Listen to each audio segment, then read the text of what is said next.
പ്രഭാഷകൻ OS സതീഷ് അവരുടെ ഒരിക്കൽ കൂടി സഹർഷം സ്വാഗതം ചെയ്യുന്നു. ഇദ്ദേഹം ഒരു മതപ്രഭാഷകനാണ്, കടവൂർ സ്വദേശിയുമാകുന്നു.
ഇന്ന്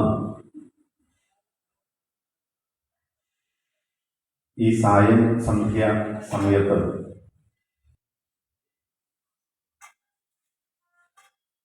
ഇവിടെ നിശ്ചയിക്കപ്പെട്ട പ്രഭാഷണം കേൾക്കുവാനായി വന്നു ചേർന്നിട്ടുള്ള എൻ്റെ എല്ലാ ബന്ധുജനങ്ങളെയും കുടുംബാംഗങ്ങളെയും വളരെയധികം സ്നേഹത്തോടെ സന്തോഷത്തോടെ എല്ലാവർക്കും സസ്നേഹമായ നമസ്കാരം.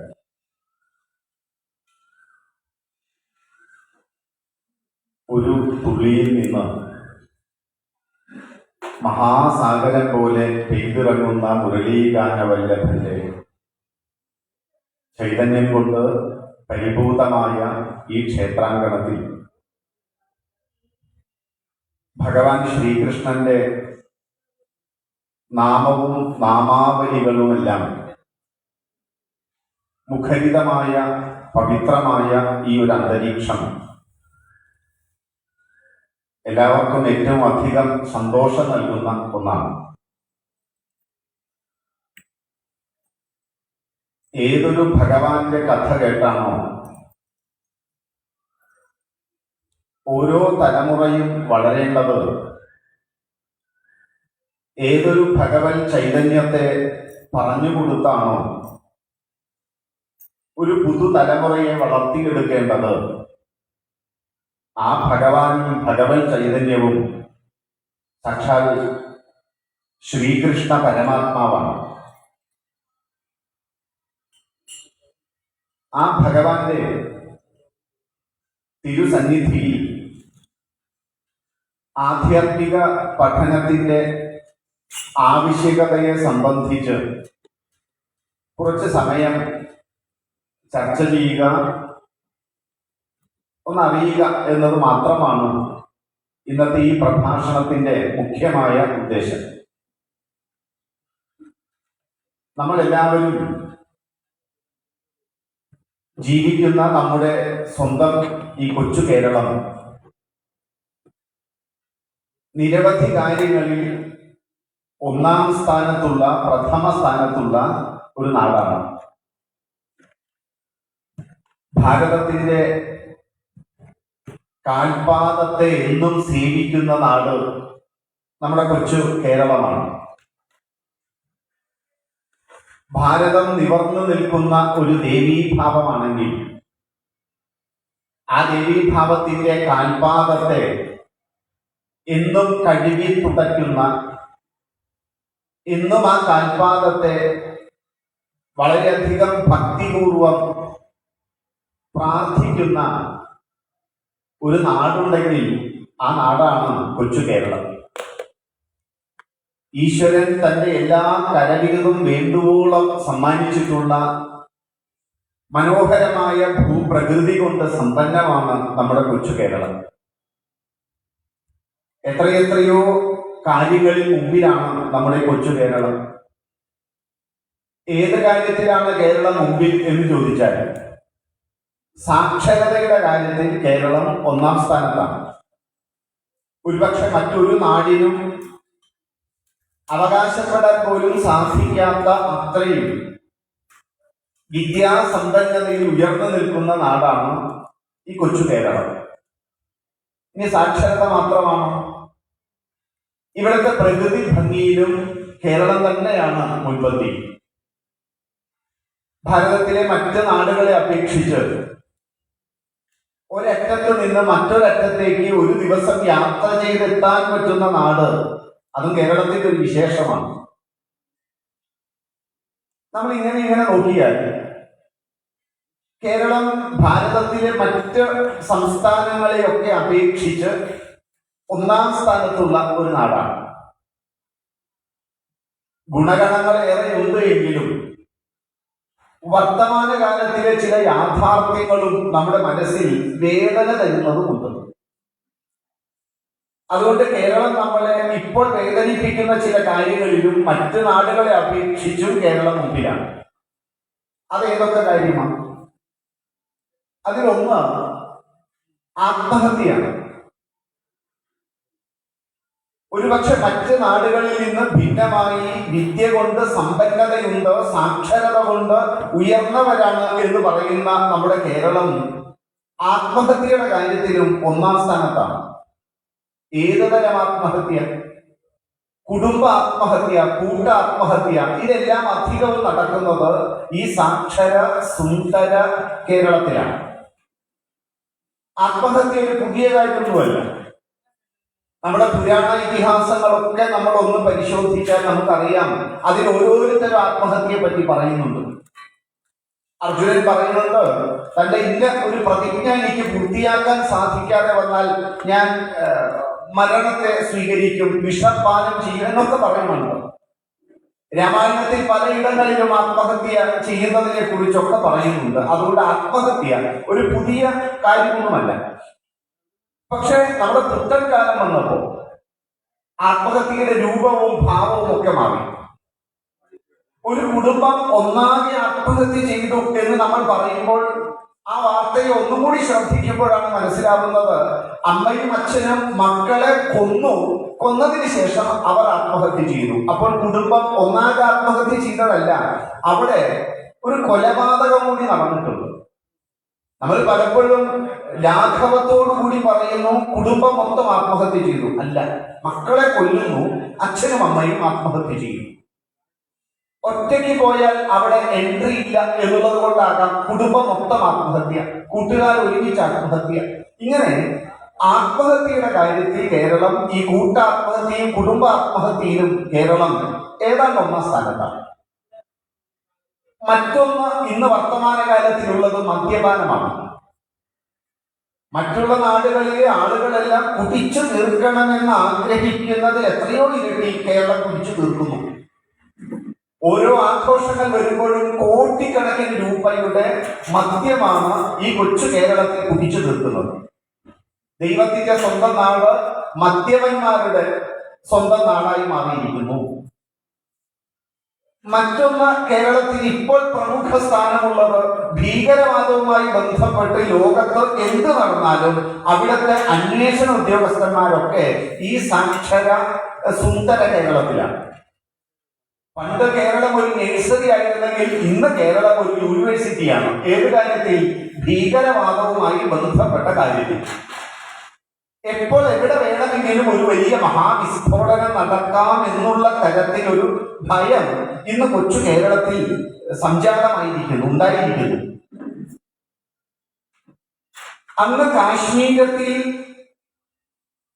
പാകിസ്ഥാനിലേക്കോ മറ്റേതെങ്കിലും ഒരു ഭാരതത്തെ ആക്രമിക്കാൻ മനസ്സ് വിചാരിച്ചിട്ടുള്ള ഏതെങ്കിലും ഒരിടത്തേക്ക് നുഴഞ്ഞു കയറാൻ ശ്രമിച്ചവരെ കാശ്മീരിലെ പട്ടാളമോ പോലീസോ വെടിവെച്ച് വീഴ്ത്തിയാൽ അന്വേഷണം മുഴുവൻ കേരളത്തിലാണ്.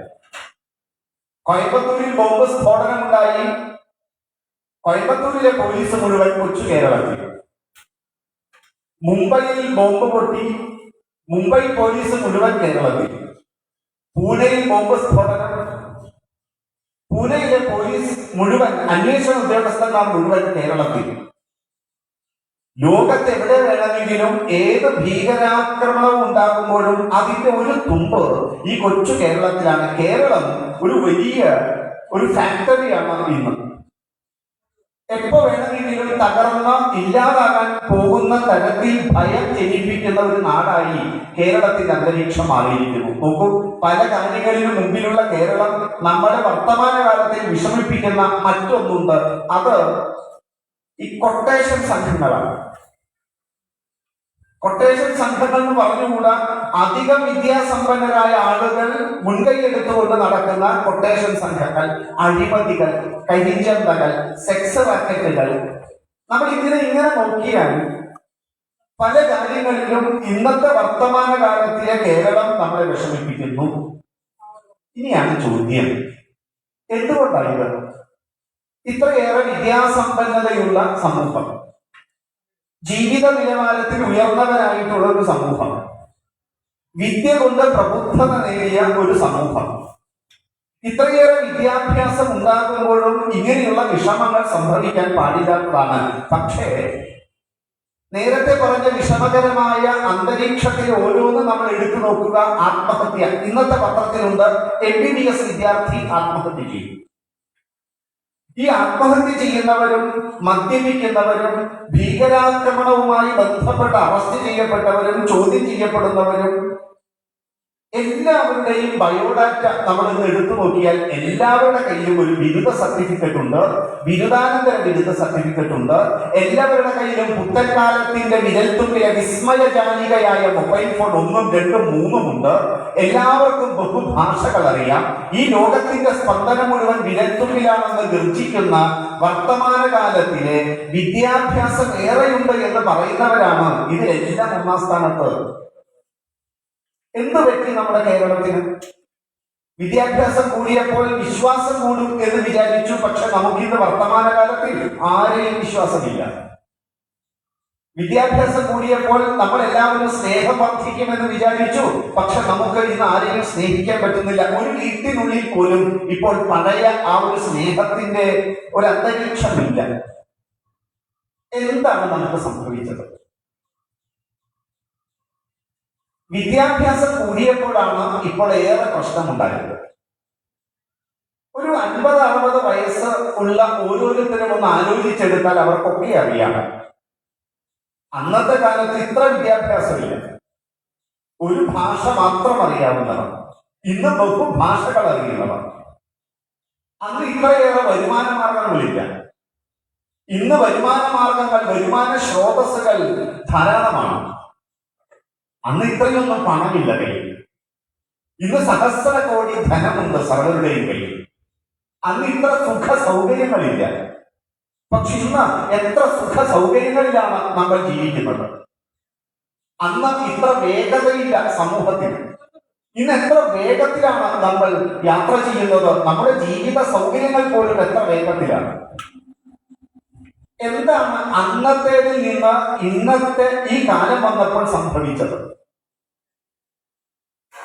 ഇങ്ങനെ നമ്മൾ ഒന്ന് വർത്തമാനകാലത്തിലെ യാഥാർത്ഥ്യങ്ങളെ ശ്രദ്ധയോടുകൂടി ഒന്ന് വീക്ഷിച്ചാൽ എനിക്കും നിങ്ങൾക്കും നമുക്കും ഒക്കെ മനസ്സിലാക്കാൻ പറ്റുന്ന ഒരു സത്യമുണ്ട്. ഈ സത്യം പഴയ ക്ലാസ്സുകളിലൊക്കെ പഠിപ്പിച്ചിരുന്ന ഒരു സംസ്കൃതത്തിലെ ഒരു വാക്കാണ്. എന്താണ് ഇന്ന് കേരളത്തിന് പറ്റിയത് എന്ന് ചോദിച്ചാൽ ഒരൊറ്റ ഉത്തരമാണ് കണ്ടെത്താൻ സാധിക്കുള്ളൂ. ആ ഉത്തരം ഇതാണ്: സംസ്കാരേതു അഭാവേന സാക്ഷരോ രാക്ഷസായത്തെ. ഇതാണ് അതിന്റെ ഉത്തരം. സംസ്കാരേതു, സംസ്കാരത്തിന്റെ, അഭാവേതു, അഭാവം കൊണ്ട്, സാക്ഷരോ, സാക്ഷരതയുള്ളവൻ, രാക്ഷസായത്തെ, രാക്ഷസനായിരിക്കും.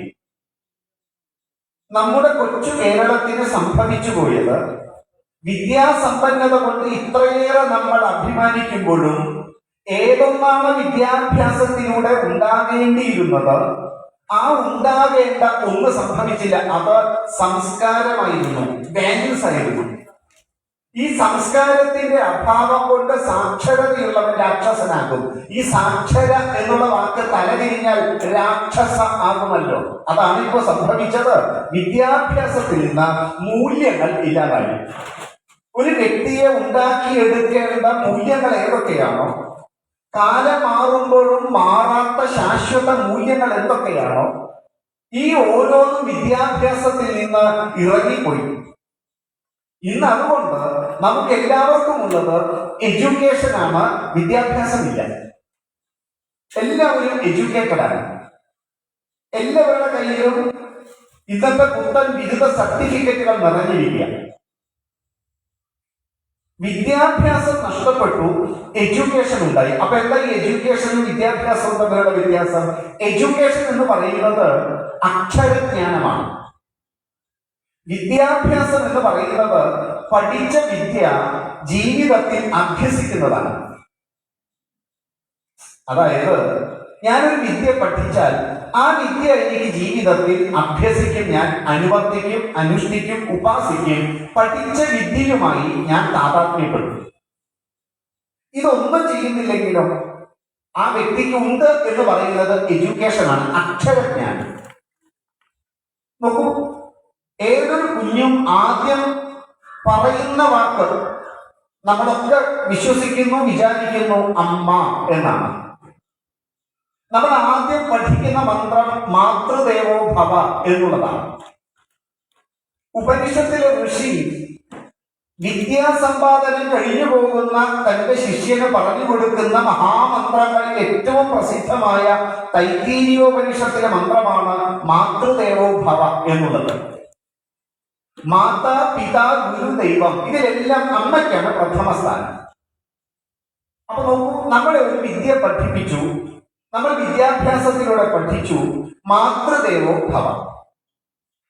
നോക്കൂ, ഈ മാതൃദേവോ ഭവ എഡ്യൂക്കേഷൻ ആകുമ്പോൾ ഈ വാക്ക് നാം കാണാതെ പഠിക്കും. ഇത് വിദ്യാഭ്യാസമാകുമ്പോൾ മാതൃദേവോ ഭവ എന്നുള്ള വാക്കിന് എന്തൊക്കെയാണോ അതിന്റെ അർത്ഥം, എന്താണോ അതിന്റെ ഉദ്ദേശം, എന്താണോ അതിന്റെ അസ്തിത്വം, അതിന്റെ അസ്മിത, അത് ഞാൻ ജീവിതത്തിൽ ഉപാസിക്കും. അപ്പോൾ എനിക്ക് വിദ്യാഭ്യാസം ഇതൊന്നും ഞാൻ ചെയ്യുന്നില്ലെങ്കിൽ എഡ്യൂക്കേഷൻ. ഏതുപോലെ മാതൃദേവോ ഭവ എന്ന് പറഞ്ഞാൽ അമ്മ ഈശ്വരനെ പോലെ അല്ല. ആർക്കാണോ അമ്മ മാതൃദേവനായിട്ടുള്ളത്, നീ അതുപോലെ ഭവിക്കും. ത്വം ഭവ എന്ന് പറഞ്ഞു, നീ അതുപോലെ ഭവിക്കും. അപ്പോൾ അമ്മ ഈശ്വരനെ പോലെയല്ല, അമ്മ ഈശ്വരനാണ്. അതെന്താ ഈ പോലെയും തമ്മിലുള്ള വ്യത്യാസം എന്താ? അമ്മായിയമ്മ മരുമകളെ ചേർത്ത് നിർത്തിയിട്ട് പറഞ്ഞു, ഇവിടെ എനിക്ക് എന്റെ മോളെ പോലെയാണ് എന്ന് പറഞ്ഞു. അപ്പൊ അടുത്ത് നിന്ന് അമ്മായിയമ്മ ചോദിച്ചു, അപ്പോൾ മോന്റെ ഭാര്യയാണ്? മോളല്ല. അല്ല, മോളെ പോലെയാണ്. മരുമകള് തന്റെ കൂട്ടുകാരിയെ കണ്ടപ്പോൾ അടുത്ത് നിന്ന് അമ്മായിയമ്മയെ ചേർത്ത് പിടിച്ചിട്ട് പറഞ്ഞു, ഇവരെനിക്ക് എന്റെ അമ്മയെ പോലെയാണ്. അപ്പൊ മറ്റേ മരുമകൾ ചോദിച്ചു, അപ്പൊ അമ്മയല്ല? അങ്ങേരുടെ അമ്മയാണ്. ഈ പോലെ എന്ന് പറഞ്ഞാൽ അല്ല എന്നാണ് അർത്ഥം. അല്ലാതെ ഡിക്ഷണറിയില്ലല്ലോ. വർത്തമാനകാലത്തിലെ ജീവിതം നമ്മളെ പഠിപ്പിക്കുന്ന വാക്കുകളുടെ അർത്ഥം വെച്ചുകൊണ്ട് പോലെ എന്ന് പറഞ്ഞാൽ അല്ല എന്നാണ്. മാതൃദേവോ ഭവ എന്ന് പറഞ്ഞാൽ അമ്മ ഈശ്വരനെ പോലെ എന്ന് പറഞ്ഞാൽ ഈശ്വരൻ മുകളിലും അമ്മ താഴെയുമാണ്. ഒരിക്കലും അമ്മ ഈശ്വരനേക്കാളും താഴെയല്ല. അമ്മ ഈശ്വരനെ പോലെ, നീ അവനെ പോലെയാകും എന്ന് അമ്മയും അച്ഛനും ഒരു കുട്ടിയെ കൈചൂണ്ടി കാണിച്ച് മകനോടോ പറയുമ്പോൾ അവൻ മുകളിലും മക്കൾ താഴെയുമാണ്. അമ്മ ഈശ്വരനെ പോലെയല്ല, അമ്മ ഈശ്വരനാണ്. ആർക്കാണോ അമ്മ മാതൃദേവനായിട്ടുള്ളത്, നീ അതുപോലെ ഭവിക്കും. ത്വം ഭവ, നീ അതായി ഭവിക്കും. അമ്മ ഈശ്വരനാണ്. ഈ ഭാവനയോടുകൂടി അമ്മയെ സംരക്ഷിക്കുക, അമ്മയെ ശുശ്രൂഷിക്കുക. ഞാൻ പഠിച്ച വിദ്യ എന്റെ ജീവിതത്തിലെ അനുഷ്ഠാനം കൊണ്ട്, ഞാൻ ചെയ്യുന്ന ഓരോ പ്രവൃത്തി കൊണ്ടും ഞാനും എന്റെ അമ്മയും തമ്മിലുള്ള ജീവിതത്തിലെ ബന്ധത്തിൽ ദാർഢ്യമുണ്ടായി, എന്റെ അമ്മ ഈശ്വരനാണ് എന്ന് വിചാരിച്ചുകൊണ്ട് തന്നെ ഞാൻ എന്റെ അമ്മയെ ശുശ്രൂഷിച്ച് അമ്മയ്ക്ക് വേണ്ടിയിട്ടുള്ള ഓരോരോ ശ്രദ്ധയോടുകൂടി ചെയ്യുമ്പോൾ എനിക്ക് വിദ്യാഭ്യാസം. അല്ലാതെ അമ്മയെ കുട്ടിക്കുത്തിന് പിടിച്ച് വീട്ടിൽ നിന്ന് പുറത്താക്കി ഒരു വൃദ്ധസദനത്തിൽ കൊണ്ടാക്കിയിട്ട് ഈ മകൻ പറഞ്ഞു മാതൃദേവോ ഭവ അല്ലേ? അത് ഞാൻ പഠിച്ചു കേട്ടോ. എന്താ നീ ചെയ്തതും പഠിച്ചതും തമ്മിൽ ഒരു ബന്ധവുമില്ല. അതാണ് എഡ്യൂക്കേഷൻ. ഇന്നത്തെ വർത്തമാന കാലത്തിൽ നമ്മളൊക്കെ വിചാരിച്ചിരിക്കുന്നത് നമ്മുടെ കുട്ടികൾക്ക് വലിയ വിദ്യാഭ്യാസം ഉണ്ട് എന്നാണ്. അവിടെ ഒരു തെറ്റുണ്ട്. എഡ്യൂക്കേഷൻ ഉണ്ട്, നമ്മുടെ കുട്ടികളൊക്കെ എഡ്യൂക്കേറ്റഡ് ആണ്. പക്ഷെ നമ്മുടെ കുട്ടികൾക്ക് വിദ്യാഭ്യാസം ഉണ്ടോ? ശരിക്കും വിദ്യാഭ്യാസം എന്ന് പറയുന്നത് വിദ്യ പ്ലസ് അഭ്യാസം ഈസ് ഈക്വൽ ടു വിദ്യാഭ്യാസം.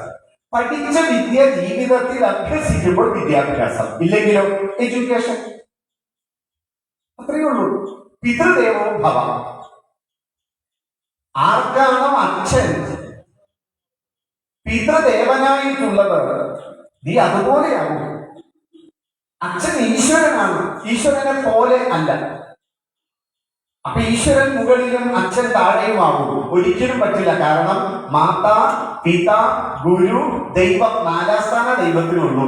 ആദ്യം അമ്മ, അത് കഴിഞ്ഞ അച്ഛൻ. എന്റെ അച്ഛൻ എനിക്ക് ഈശ്വരനാണ് എന്ന ഭാവനയോടുകൂടി അച്ഛനെ ശുശ്രൂഷിക്കുന്ന ഒരു കുഞ്ഞ് തന്റെ ജീവിതത്തിൽ ഇതാണ് അഭ്യസിക്കുന്നതെങ്കിൽ ആ വിദ്യാർത്ഥിക്ക്, ആ മകന്, ആ മകൾക്ക് വിദ്യാഭ്യാസം ഉണ്ട്.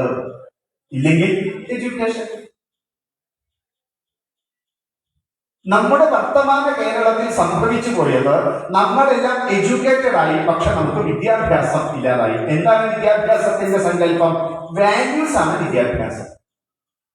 നിരവധി മൂല്യങ്ങളുള്ള വ്യക്തിത്വത്തെ സൃഷ്ടിക്കുന്നതാണ് വിദ്യാഭ്യാസം. അപ്പൊ എഡ്യൂക്കേഷൻ എന്തുണ്ടാക്കും? എഡ്യൂക്കേഷൻ നമുക്ക് തരുന്നത് നിരവധി സ്കില്ലുകളാണ്. നിരവധി സ്കില്ലുകളാണ് നമുക്ക് ആധുനിക ഇന്നത്തെ വർത്തമാന കാലത്തിലെ വിദ്യാഭ്യാസം. നിരവധി സ്കില്ലുണ്ട് കേട്ടോ. ഒരമ്മായി അടുത്ത് പറഞ്ഞു, 1.5 വയസ്സായിട്ടുള്ള കുഞ്ഞിന്, ആ കുഞ്ഞ് പുതിയ മൊബൈൽ ഫോണൊക്കെ കൊടുത്താൽ അതിന് ഞെക്കി ഇതിന് ഞെക്കി ഗാലറിയിൽ പോയി ഫോട്ടോ എടുത്ത് അവൻ മെയിലി യൂത്താണ്. സ്കില്ലുണ്ട്, സത്യമാണ്. ഇത് വാല്യൂ ആണോ? ശരിക്കും എന്റെ കുഞ്ഞിന് മൂല്യങ്ങളുണ്ട് എന്ന് പറഞ്ഞ് ആഹ്ലാദിക്കുന്നതിന് പകരം എന്റെ കുഞ്ഞിന്റെ ചില സ്കില്ലുകൾ കണ്ട് ആഹ്ലാദിക്കുമ്പോൾ ഏതൊരു മൂല്യമാണോ കുഞ്ഞുങ്ങൾക്ക് ഏറ്റവും ചെറിയ പ്രായം തൊട്ട് കൊടുക്കേണ്ടത് അത് കൊടുക്കാൻ മറന്ന സ്കില്ലുകൾ മാത്രം വളർത്തി ഉണ്ടാക്കുന്ന ഒരു ശ്രദ്ധ വർത്തമാന കാലത്ത് നമുക്ക് സംഭവിച്ചിട്ടുണ്ട്. നമ്മളെല്ലാവരും സ്കില്ലുകളുടെ പുറകെയാണ്. എഡ്യൂക്കേഷന്റെ സംഭാവനയാണ് സ്കില്ലുകൾ. അപ്പൊ സ്കില്ല് വേണ്ടേ? സ്കില്ല് വേണം. പക്ഷെ മൂല്യങ്ങളുടെ അടിത്തറയില്ലാത്ത സ്കില്ലുകൾ കെട്ടിപ്പൊക്കിയാൽ ലഷ്കർ-ഇ-തൊയ്ബ ഇടിച്ച് തകർത്ത ആ കെട്ടിടങ്ങൾ നമുക്ക് ഇപ്പോഴും ഓർമ്മയില്ലേ? അതേപോലെ ഒരു തകരലായിരിക്കും ജീവിതത്തിൽ സംഭവിക്കാൻ പോകുന്നത്. ഈ തകരലാണ് വർത്തമാന കാലത്തിലെ കേരളത്തിന് സംഭവിച്ചത്. വിദ്യാഭ്യാസത്തിലൂടെ ഉണ്ടാകേണ്ടിയിരുന്ന മൂല്യങ്ങൾ നമുക്ക് നഷ്ടപ്പെട്ടു.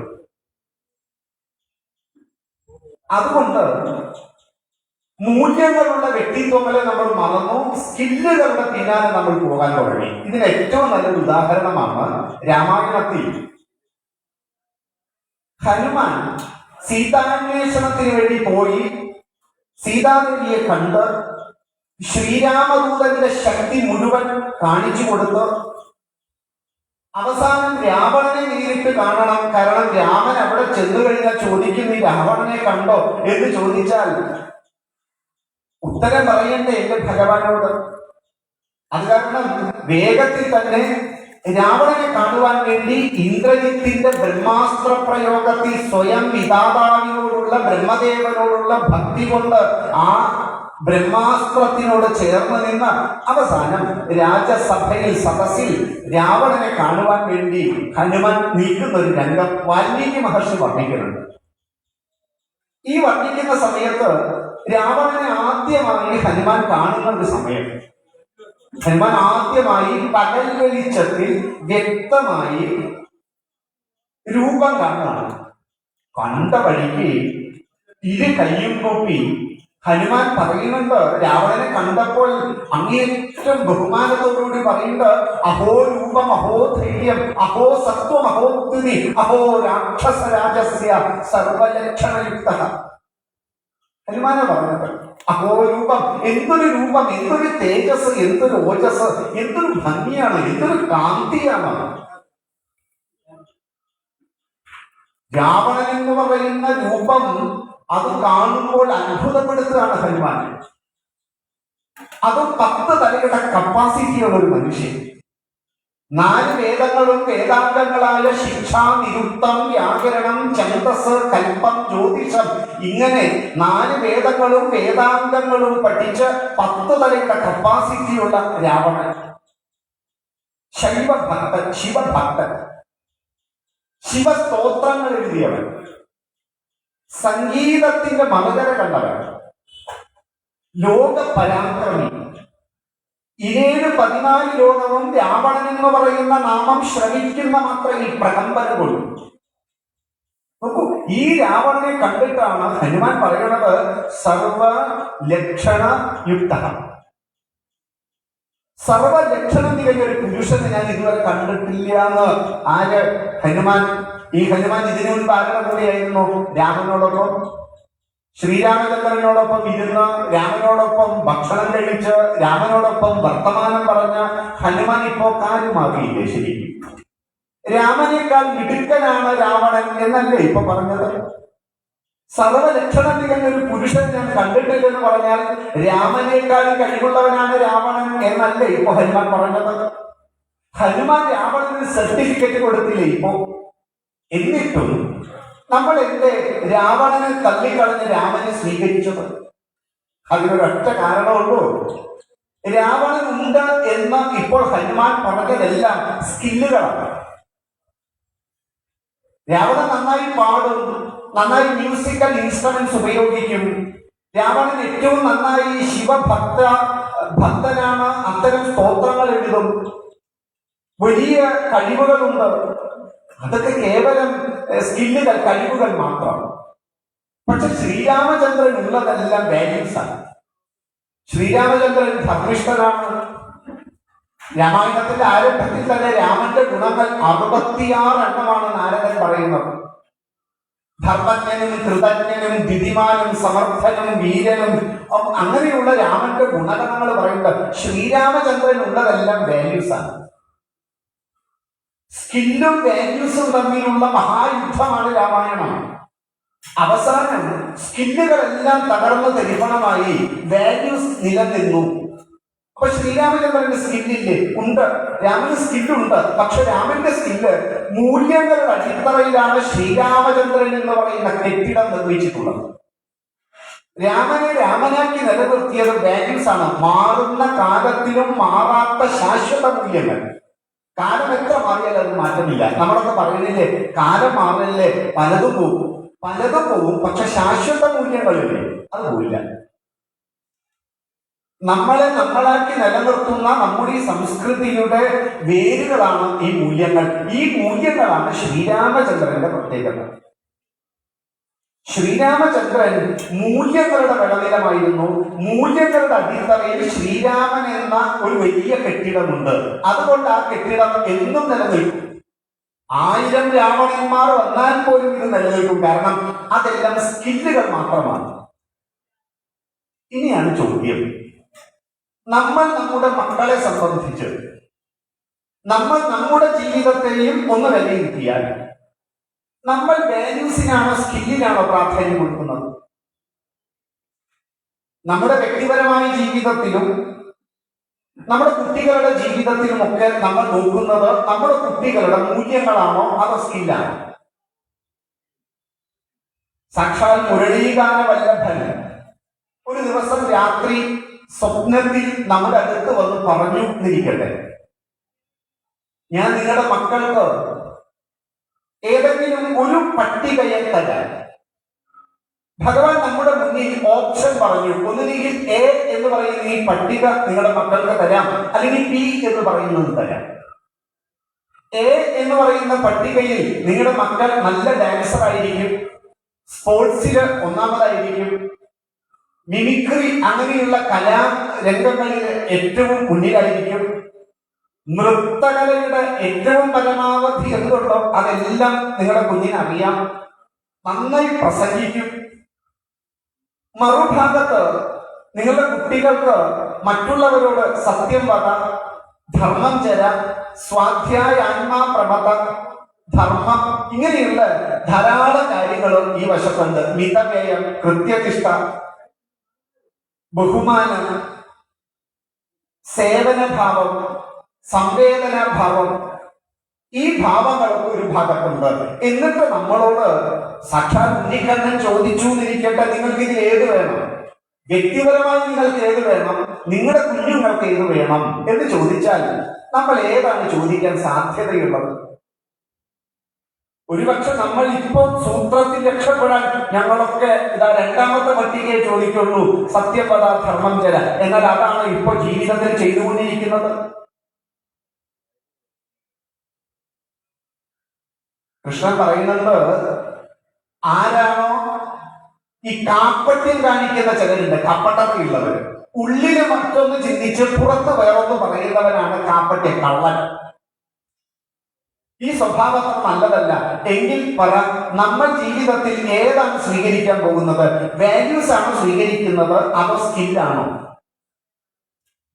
നമുക്ക് ആവശ്യം മൂല്യങ്ങളാണ്. മൂല്യങ്ങളെയാണ് നമ്മൾ എന്നും തൊഴുതിട്ടുള്ളത്. നമ്മുടെ കുട്ടികൾക്ക് ഈ മൂല്യങ്ങൾ എന്താണ് കൊടുക്കുക? മൂല്യങ്ങൾ എങ്ങനെ കിട്ടും? വിദ്യാലയത്തിൽ അയച്ചാൽ കിട്ടുമോ? കിട്ടുമെങ്കിൽ ഇങ്ങനെയല്ല നമ്മുടെ കേരളം ഉണ്ടാകേണ്ടത്. കിട്ടുമെങ്കിൽ നമ്മുടെ കുടുംബ ജീവിതത്തിൽ ഇത്രയേറെ സംഘർഷങ്ങൾ ഉണ്ടാകരുത്, വിഷമങ്ങൾ ഉണ്ടാകരുത്. ഓരോ വീട്ടിലും സംഭവിച്ചുകൊണ്ടിരിക്കുന്നത്, ഇപ്പൊ ഇന്ന് നോക്കൂ, എത്ര വിഷമിച്ചിട്ടാണ് ഒരു അമ്മയും അച്ഛനും ഒരു കുഞ്ഞിനെ വളർത്തി വലുതാക്കി MBBS വരെ പഠിപ്പിക്കുമ്പോൾ ആ കുഞ്ഞിത് ആത്മഹത്യ ചെയ്യും. ലഹരിയിൽ നുരഞ്ഞു പൊന്താണ് ഇന്ന് കേരളം. ഇവിടെയാണ് നമ്മുടെ കുഞ്ഞുങ്ങൾക്ക് ആവശ്യമുള്ള വിദ്യാഭ്യാസം എന്ന് പറയുന്നത് കേവലം എഡ്യൂക്കേഷനോ കുറെ സ്കില്ലുകളോ വാരി നിറയ്ക്കലല്ല, മറിച്ച് വിദ്യാഭ്യാസവും ശാശ്വത മൂല്യങ്ങളുമാണ് നമ്മുടെ കുഞ്ഞുങ്ങൾക്ക് കൊടുക്കേണ്ടത്. അതിന് നമ്മുടെ ഗൃഹങ്ങളെ എങ്ങനെ നമുക്ക് മാതൃകാ വിദ്യാലയങ്ങളാക്കാം? വീടുകളിൽ നിന്ന് കുഞ്ഞുങ്ങൾക്ക് ലഭിക്കേണ്ടത് വിദ്യാഭ്യാസവും വിദ്യാലയങ്ങളിൽ നിന്ന് ലഭിക്കേണ്ടത് എഡ്യൂക്കേഷനുമായിരിക്കണം. വീടാണ് നമ്മളുടെ വിദ്യാകേന്ദ്രം, വിദ്യാശാല. എല്ലാ ശാശ്വത മൂല്യങ്ങളെയും പ്രദാനം ചെയ്യുന്നത് വീടായിരിക്കണം. വീടെന്ന് പറയുന്ന മഹാവിദ്യാലയത്തിലൂടെ വേണം കുഞ്ഞുങ്ങൾ പഠിക്കാൻ. ആ മഹാവിദ്യാലയത്തിലെ ആചാര്യന്മാരാണ് അമ്മ, അച്ഛൻ. ഇവരിലൂടെയാണ് കുഞ്ഞുങ്ങൾ ഈ മഹാവിദ്യാലയത്തിൽ നിന്ന് സംസ്കാരം എന്നുള്ള ഒന്ന് കൈമാറ്റം ചെയ്ത് സ്വീകരിച്ചു വരുന്നത്. അങ്ങനെയാണെങ്കിൽ എന്റെ ചോദ്യം ഇതാണ്, അമ്മയും അച്ഛനും എപ്പോഴാണ്, ഇപ്പൊ പേരന്റ് എന്നുള്ള വാക്ക് നമ്മളൊക്കെ കേട്ടിട്ടുണ്ടല്ലോ. പേരന്റ് എന്ന് പറഞ്ഞാൽ പേ റെന്റ് എന്നാണ്. എന്താ പേരന്റ്? പേ റെന്റ്. പേ എന്ന് പറഞ്ഞാൽ കൊടുക്കുക, റെന്റ് എന്ന് പറഞ്ഞാൽ വാടക. ഈശ്വരൻ വാടകയ്ക്ക് 1 2 പേരെയൊക്കെ നമുക്ക് തന്നിട്ടുണ്ട്. തരുന്ന സമയത്ത് യാതൊരു ദോഷവും ആ കുഞ്ഞുങ്ങൾക്കില്ല. നല്ല മക്കൾ. നമ്മൾ ചിരിച്ചു കാണിച്ചാൽ കൈകാലുകളിൽ കഴിച്ച് ചിരിക്കുന്ന കുഞ്ഞുങ്ങൾ. വളരെ കുഞ്ഞുകാലത്ത് വരൂ എന്ന് പറഞ്ഞാൽ നമ്മുടെ അടുത്തേക്ക് ഓടി വരുന്ന നമ്മുടെ കുഞ്ഞുങ്ങൾ. അങ്ങനെ ഏറ്റവും നല്ല കുഞ്ഞുങ്ങളെ ഈശ്വരൻ നമുക്ക് തന്നു, സമ്മാനിച്ചു. ഈ തന്ന കുഞ്ഞിനെ വളർത്തി വളർത്തി നല്ല ഒരു മാനവനാക്കി തിരിച്ചു കൊടുക്കണം. അതിനാണ് പേ റെന്റ് ആയിട്ട് നമുക്ക് തന്നത്. നല്ല മാനവൻ തിരിച്ചു കൊടുക്കാനുള്ളതാ, കടമായിട്ടാണ് നമുക്ക് തന്നത്. കടമായി തന്ന നമ്മുടെ മക്കളെ നന്നായി വളർത്തി ഈശ്വരന് തിരിച്ചു കൊടുക്കണം. ശരി, അങ്ങനെയാണെങ്കിൽ എന്റെ ചോദ്യം ഇതാണ്, ആരാണ് ഒരു നല്ല പാരന്റ്? ആരെയാണ് ഒരു നല്ല പാരന്റ് എന്ന് പറയാൻ പറ്റുക? നല്ല മാതാപിതാക്കളുടെ ലക്ഷണം എന്താണ്? ഒരാൾ എപ്പോഴാണ് ഒരു നല്ല അമ്മയും അച്ഛനുമാകുന്നത്? ഒരാൾ എപ്പോഴാണ് ഒരു നല്ല പാരന്റ് ആവുന്നത്? ഇന്നത്തെ കാലത്ത് നമ്മൾ പറയുന്നു ഒരാൾ നല്ല പാരന്റ് ആവുന്നത് കുട്ടികൾക്ക് പരീക്ഷയിൽ ഫുൾ A+ കിട്ടി, അപ്പോൾ അത് അവർ നല്ല പാരന്റ് ആണ്. അല്ലെങ്കിൽ പറയുന്നു ആ കുഞ്ഞുങ്ങൾക്ക് വലിയ ജോലി കിട്ടി, അവർ MBBS പാസ്സായി, എഞ്ചിനീയറിംഗ് പാസ്സായി, അവർ സിവിൽ സർവീസ് പാസ്സായി, അവർ ഇന്ന് സമൂഹത്തിൽ ഉന്നത നിലവാരത്തിൽ ജോലി ചെയ്യുന്നു, 6-7 മക്കൾ ശമ്പളം വാങ്ങുന്നു. അപ്പോൾ ആ കുഞ്ഞുങ്ങളുടെ അമ്മയും അച്ഛനും നല്ല പാരന്റാണ്, നല്ല മാതാപിതാക്കളാണ്. അവർ വലിയ വാഹനങ്ങൾ വാങ്ങി, നല്ല നല്ല അച്ഛനൊക്കെ അങ്ങനെ ജനിക്കണം. ഇതാണോ നല്ല പാരന്റിന്റെ ലക്ഷണം? ഇതാണോ നല്ല പാരന്റ്? അതോ ഒരാളുടെ മകൻ വഴിതെറ്റിപ്പോയി, കുടിച്ച് കൂത്താളി അങ്ങനെ നടക്കുകയാണ്, അപ്പൊ പറഞ്ഞു മോശം പാരന്റാട്ടോ ഇവന്റെ അച്ഛനും അമ്മയൊക്കെ വളരെ മോശം, ആ കുഞ്ഞ് എല്ലാ പരീക്ഷയിലും തോൽക്കുക, മോശം മാതാപിതാക്കൾ, ഒരു ജോലിയും കിട്ടിയില്ല ഈ കുഞ്ഞിന്, മോശം മാതാപിതാക്കൾ. ഇങ്ങനെ കുഞ്ഞുങ്ങളുടെ ഉയർച്ചയ്ക്കും താഴ്ചയ്ക്കും അനുസരിച്ച് പാരന്റ്സ് എന്ന് പറയുന്ന നമ്മുടെ മാതാപിതാക്കൾ ഉയരുകയും താഴുകയും ചെയ്യുമോ? അങ്ങനെയാണോ നാം ധരിച്ചു വെച്ചിരിക്കുന്നത്? നല്ല ഒരു പാരന്റിന് 2 ലക്ഷണമുണ്ട്. 2 കാര്യങ്ങളിലാണ് ഒരാൾ നല്ല അമ്മയും നല്ല അച്ഛനുമാകുന്നത്. 2 കാര്യങ്ങൾ ചെയ്യുമ്പോഴാണ് നമ്മളൊരു എന്താ പറയുന്നത്, ഏറ്റവും നല്ല അമ്മ, ഏറ്റവും നല്ല അച്ഛൻ. അത് കുട്ടികളുടെ ഉയർച്ച താഴ്ചകൾക്കനുസരിച്ചല്ല. എത്രയോ നല്ല അമ്മയുടെയും അച്ഛന്റെയും മക്കൾ വഴിവിടച്ചു പോകുന്നു. ഉയർന്ന നിലവാരത്തിൽ ജീവിക്കുകയും ഉയർന്ന ജോലികൾ ചെയ്യുന്നവരുടെയൊക്കെ മക്കൾ വളരെ മോശക്കാരാവുണ്ട്. എന്നാൽ വളരെയധികം മദ്യപിച്ച് നടന്ന എത്രയോ ആളുകളുടെ മക്കൾ ഏറ്റവും നല്ലവരാകുന്നുണ്ട്. അപ്പൊ ഇതൊന്നും അല്ല നല്ല പാരന്റിന്റെ ലക്ഷണം. നല്ല പാരന്റിന്റെ ലക്ഷണം 2 കാര്യമാണ്. അതിലൊന്ന്, ഏതൊന്നാണോ എന്റെ മക്കൾ ചെയ്യരുത് എന്ന് ഞാൻ ആഗ്രഹിക്കുന്നത്. നമ്മുടെ എല്ലാവരുടെയും മനസ്സിൽ ഒരു വലിയ പട്ടികയുണ്ടല്ലോ, നമ്മുടെ കുഞ്ഞുങ്ങൾ ഇത് ചെയ്യരുത്, ഇത് കാണരുത്, ഇങ്ങനെ ചെയ്യരുത്, ഇങ്ങനെ ചെയ്യരുത് എന്നൊക്കെ കുറെ പട്ടികകളുണ്ടല്ലോ. നമ്മുടെ മക്കൾ എന്തൊക്കെ ചെയ്യരുത് എന്ന് നമ്മൾ ആഗ്രഹിക്കുന്നുവോ ആ കാര്യങ്ങൾ ഒന്നും ഞാൻ എന്റെ ജീവിതത്തിൽ ചെയ്യില്ല. 2, എന്റെ മക്കൾ എന്തൊക്കെ ചെയ്യണമെന്ന് ഞാൻ ആഗ്രഹിക്കുന്നുവോ ആ കാര്യങ്ങളെല്ലാം ഞാൻ എന്റെ ജീവിതത്തിൽ ചെയ്യും. മനസ്സിലാക്കണേ, ഒരാൾ നല്ല പാരന്റാകുന്നത് കുട്ടികൾ വിജയിക്കുമ്പോഴും പരാജയപ്പെടുമ്പോഴും അല്ല. ഒരാൾ നല്ല പാരന്റാകുന്നത് നമ്മുടെ കുട്ടികൾ ചെയ്യരുത് എന്ന് വിചാരിക്കുന്ന കാര്യം ഞാൻ എന്റെ ജീവിതത്തിൽ ചെയ്യില്ല, എന്റെ കുട്ടികൾ ചെയ്യണമെന്ന് ആഗ്രഹിക്കുന്ന കാര്യം ഞാൻ എന്റെ ജീവിതത്തിൽ ചെയ്യും. ഇതാണ് നല്ല പാരന്റ്, നല്ല അമ്മ, നല്ല അച്ഛൻ എന്നുള്ളത് കൊണ്ട് നമ്മൾ മനസ്സിലാക്കേണ്ടത്. അങ്ങനെയാണെങ്കിൽ നമ്മുടെ കുട്ടികൾക്ക് വേണ്ട എന്തൊക്കെ ഗുണമുണ്ടോ ആ ഗുണങ്ങളെല്ലാം ചെയ്തു കാണിക്കേണ്ട ആചാര്യന്മാരാണ്, മാതൃകാ വ്യക്തിത്വങ്ങളാണ് ഒരു വീട്ടിലെ അമ്മ, അച്ഛൻ. ശ്രീകൃഷ്ണ ക്ഷേത്രമല്ലേ ഇത്? ഭഗവാൻ ശ്രീകൃഷ്ണന്റെ ഭക്തഗണങ്ങളല്ലേ നമ്മൾ? ഭഗവാനോട് ഭക്തിയുണ്ട് എന്നുള്ളതിന്റെ ലക്ഷണം എന്താ? എന്താണോ ഭഗവാൻ പറഞ്ഞത് അത് അക്ഷരം പ്രതി അനുസരിക്കുക, ജീവിതത്തിൽ അനുവർത്തിക്കുക, ജീവിതത്തിൽ അനുഷ്ഠിക്കുക. അങ്ങനെ ഭഗവാനും ഭക്തനും ഒന്നായിത്തീരുക. ഭക്തനും ഭഗവാനും തമ്മിലുള്ള താതാത്മ്യമാണ് ഭക്തിയുടെ ലക്ഷണം. നമ്മൾ പറയുന്നുണ്ടല്ലോ, ഞാൻ രാവിലെയും വൈകുന്നേരം ഒക്കെ ക്ഷേത്രത്തിൽ വരുന്നു, ഭഗവത് കാര്യങ്ങൾ ചെയ്യുന്നു. പക്ഷെ ഇതൊക്കെ ചെയ്യുമ്പോഴും ഭക്തിയുടെ ലക്ഷണം എന്താ? ഭഗവാനുമായി താതാത്മ്യപ്പെടുക. എന്താണോ ഭഗവാൻ പറഞ്ഞത് അത് അക്ഷരം പ്രതി അറിയുക, മനസ്സിലാക്കുക, ജീവിതത്തിൽ അനുവർത്തിക്കുക. എങ്കിൽ ഭഗവാൻ നമ്മളോടൊക്കെ പറഞ്ഞൊരു കാര്യമുണ്ട്. വർത്തമാനകാലത്തിലെ ഞാനും നിങ്ങളും നമ്മളും അടങ്ങുന്ന സമൂഹത്തിനോട് ഭഗവാൻ ശ്രീകൃഷ്ണൻ പറഞ്ഞ ഒരു വലിയ ഒരു മെസ്സേജ് ഉണ്ട്. ആ മെസ്സേജ് ഭഗവത്ഗീതയില് 3-ാം അധ്യായത്തിലുണ്ട്. ആ മെസ്സേജ് ഇതാണ്: യദ്യഥാ ജനതി ശ്രേഷ്ഠഃ തത്തദേവേതരോചന സയ പ്രമാണം കുരുതേ ലോകസ്ഥതനുവർത്തത്തെ.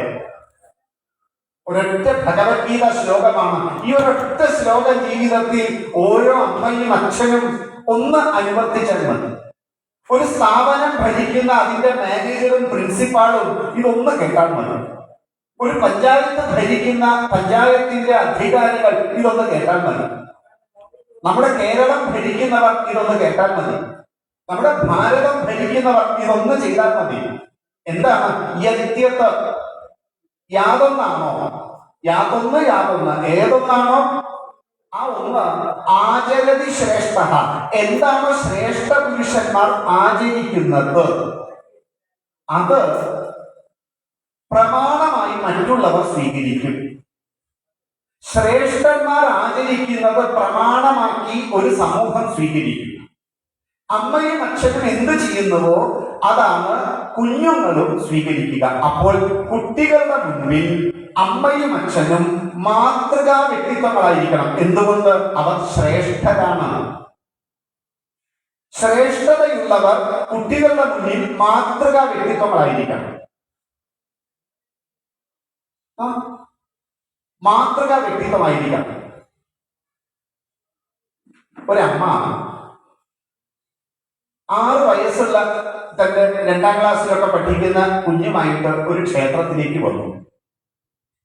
അവിടെ ഒരു കാവ്യ വസ്ത്രം ധരിച്ച ഈ മണ്ണിന്റെ മണമുള്ള ആ നിറമുള്ള കാവ്യ ഭഗവാൻ അത് ധരിച്ച ഒരു സന്യാസി ശ്രേഷ്ഠൻ ആ ക്ഷേത്രത്തിനടുത്ത് നിൽക്കുന്നത് കണ്ടു. ഉടനെ തന്നെ ഈ അമ്മ ഈ കുഞ്ഞിന്റെ കയ്യിൽ പിടിച്ചു വലിച്ചു വന്നിട്ട് ഈ സന്യാസിയുടെ മുന്നിൽ നിർത്തിയിട്ട് പറഞ്ഞു, കാലിൽ വീണ് അനുഗ്രഹം മേടിക്കും, കാലിൽ വീണ് എന്ന് പറഞ്ഞ് ഈ കുഞ്ഞിനെ ഇങ്ങനെ തള്ളുക. ഈ കുഞ്ഞിനുണ്ടോ സന്യാസി? കുഞ്ഞു നോക്കിയപ്പോ വലിയ വിശേഷമൊന്നും ആർക്കും കാണാനൊന്നുമില്ല. കുഞ്ഞത് ചെയ്തില്ല. ഉടനെ തന്നെ അമ്മ ആ പിഞ്ചു കുഞ്ഞിന്റെ കൈ പിടിച്ചങ്ങ് വലിച്ച് അങ്ങ് തള്ളിയില്ല കാര്യങ്ങൾ. ഇത് കണ്ടി സന്യാസി പറഞ്ഞു, എന്താ അമ്മ നിങ്ങൾ ഈ കാണിക്കുന്നത്? അപ്പൊ ഈ അമ്മ പറഞ്ഞു, നല്ല നല്ല മൂല്യങ്ങൾ ചെയ്യിപ്പിക്കേണ്ട കുട്ടികളെ കൊണ്ട്. ഇത് സത്യത്തിൽ നല്ലൊരു മൂല്യമാണോ ഇപ്പോൾ ഈ അമ്മ ചെയ്തത്? ആ കുഞ്ഞിന്റെ ഉള്ളിൽ അവനെ മറ്റുള്ളവരുടെ മുന്നിൽ അപമാനിക്കുന്ന തരത്തിൽ അവന്റെ കൈ പിടിച്ചു വലിച്ച് അവനെ നിർബന്ധിച്ച് അവനെ കൊണ്ടൊരു പ്രവർത്തി ചെയ്യിക്കുമ്പോൾ ആ കുഞ്ഞിന് മറ്റുള്ളവർ നോക്കി തന്നെ കാണുന്നു എന്നുള്ള ഒരു വലിയ ഒരു അപമാനം അവന്റെ ഉള്ളിൽ വന്നു. ഈ കുട്ടികളൊക്കെ വലിയ അഭിമാനശാലികളാണ്. പ്രത്യേകിച്ചും ഒരു 4, 5, 6 വയസ്സുള്ള കുട്ടികളോടൊക്കെ വലിയ അഭിമാനം അവർക്ക്. അവരെ മറ്റുള്ളവരുടെ മുന്നിൽ എന്തെങ്കിലും ചെയ്താൽ അവരുടെ ഉള്ളിൽ വലിയ അഭിമാനത്തിന് ക്ഷതം സംഭവിക്കും. ഈ കുഞ്ഞ് ഒരു സന്യാസിയെ ഇനി കണ്ടാൽ എന്താ മനസ്സിൽ വിചാരിക്കുക? ആ കുഞ്ഞിനൊരു സന്യാസിയോട് ഇനി ഒരു ബഹുമാനം തോന്നുമോ? ശരിക്കും. പക്ഷെ അമ്മ പറയുന്നു, നല്ല നല്ല മൂല്യങ്ങൾ കുഞ്ഞുങ്ങളെ പഠിപ്പിക്കേണ്ടതല്ല. അതുകൊണ്ടാണ് ഇതിങ്ങനെ സംസാരിച്ചു കൊണ്ടിരിക്കെ മറ്റൊരമ്മ, അതേ പ്രായമുള്ള കുഞ്ഞുമായിട്ട് ആ സമയത്ത് വന്നു. ഇതൊന്നും കേട്ടില്ല. അവർ ഓടി വന്ന് ഈ സന്യാസിയുടെ കാലിൽ വീണ് അനുഗ്രഹമൊക്കെ വാങ്ങി നമസ്കരിച്ചു സന്യാസിയെ. ആ അമ്മ അത് ചെയ്യണ കണ്ടപ്പോൾ ആ അമ്മയുടെ കൂടെയുള്ള കുഞ്ഞുണ്ടല്ലോ ഉടനെ തന്നെ ഈ സന്യാസിയുടെ കാലിൽ വീണ് നമസ്കരിച്ച് അനുഗ്രഹം വാങ്ങി. നിങ്ങൾ പറ, ഇതിലേതാണ് മാതൃക? ഒരമ്മ അമ്മയുടെ ജീവിതത്തിലൂടെ കുട്ടികളുടെ മുന്നിൽ മാതൃകയായി ഒരു കാര്യം ചെയ്തു കാണിച്ചപ്പോൾ അത് അതുപോലെ തന്നെ ചെയ്യുന്ന 2ാം ക്ലാസ്സുകാരൻ. എന്നാൽ ഒരമ്മ എപ്പോഴും കുഞ്ഞുങ്ങളോട് അത് ചെയ്യൂ ഇത് ചെയ്യൂ എന്ന് പറയുന്ന ഒരു വലിയ ജഡ്ജിയെ പോലെ വലിയ ജഡ്ജിമെന്റുകളൊക്കെ പ്രഖ്യാപിച്ച് ഞങ്ങളിതൊന്നും ചെയ്യില്ല, നിങ്ങൾ വേണം ഇതെല്ലാം ചെയ്യാൻ എന്ന് പറഞ്ഞ് കുട്ടികളെ എപ്പോഴും ഉപദേശിക്കുന്ന, നിർബന്ധിക്കുന്ന, നിയമങ്ങൾ എഴുതുന്ന, നിയന്ത്രണങ്ങൾ കൊണ്ടുവരുന്ന ഒരു വലിയ എന്താ പറയുക കേമനായിട്ടുള്ള ഒരു വ്യക്തിത്വമാണ് ഞാൻ എന്ന് കുട്ടികളുടെ മുന്നിൽ എപ്പോഴും ഓരോന്നും പറഞ്ഞ് നിർബന്ധിക്കുന്ന മറ്റൊരു വ്യക്തിത്വം. ഇതിലേതാണ് നല്ല പാരന്റ്? ഏതാ നല്ല അമ്മ? അതുകൊണ്ട് അമ്മയും അച്ഛനും എപ്പോഴും കുട്ടികളുടെ മുമ്പിൽ ഒരു മാതൃകാ വ്യക്തിത്വമായിരിക്കണം. കാരണം അവർ ശ്രേഷ്ഠരാണ്, അമ്മയും അച്ഛനും. എങ്കിൽ നമ്മുടെ വീട്ടിൽ ഒരു 13 കാര്യങ്ങളൊന്ന് ശ്രദ്ധിച്ചു നോക്കൂ.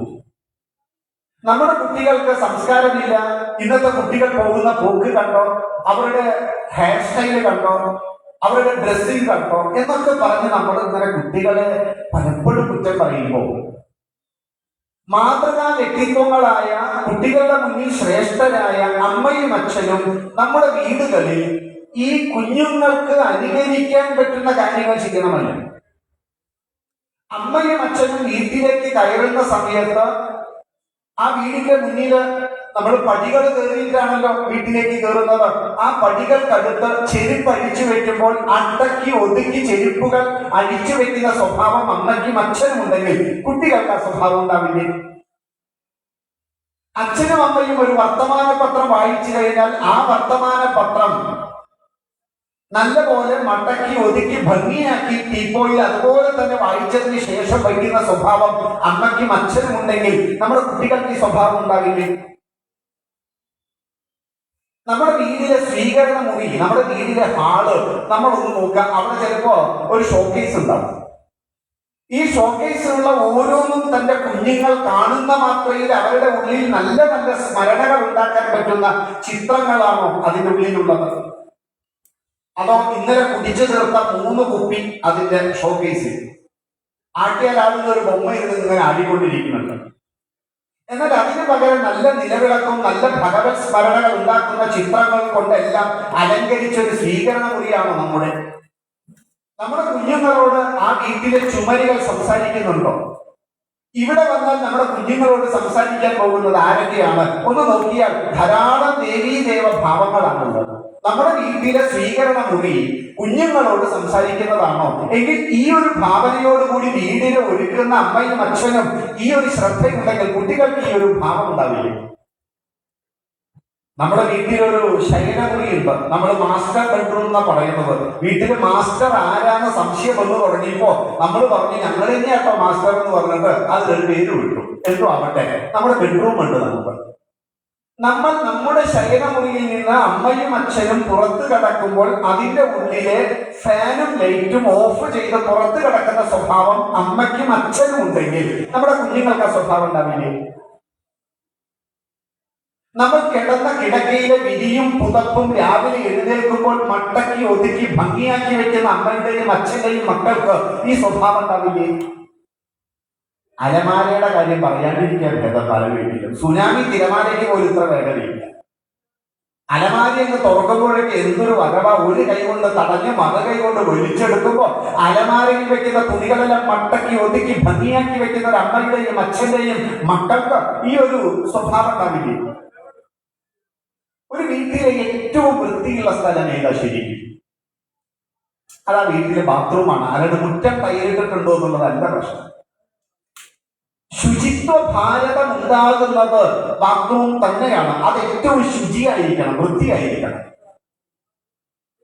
നമ്മുടെ വീട്ടിലെ ബാത്റൂം വളരെ വൃത്തിയായി അടിച്ച് തുടച്ച് നല്ല ഭംഗിയാക്കി ഉള്ള ഒരു ബാത്റൂം മാത്രമല്ല, പഴയ വൈക്കം മുഹമ്മദ് ബഷീറിന്റെ ഒരു നോവലുണ്ട് ഭൂമിയുടെ അവകാശികൾ.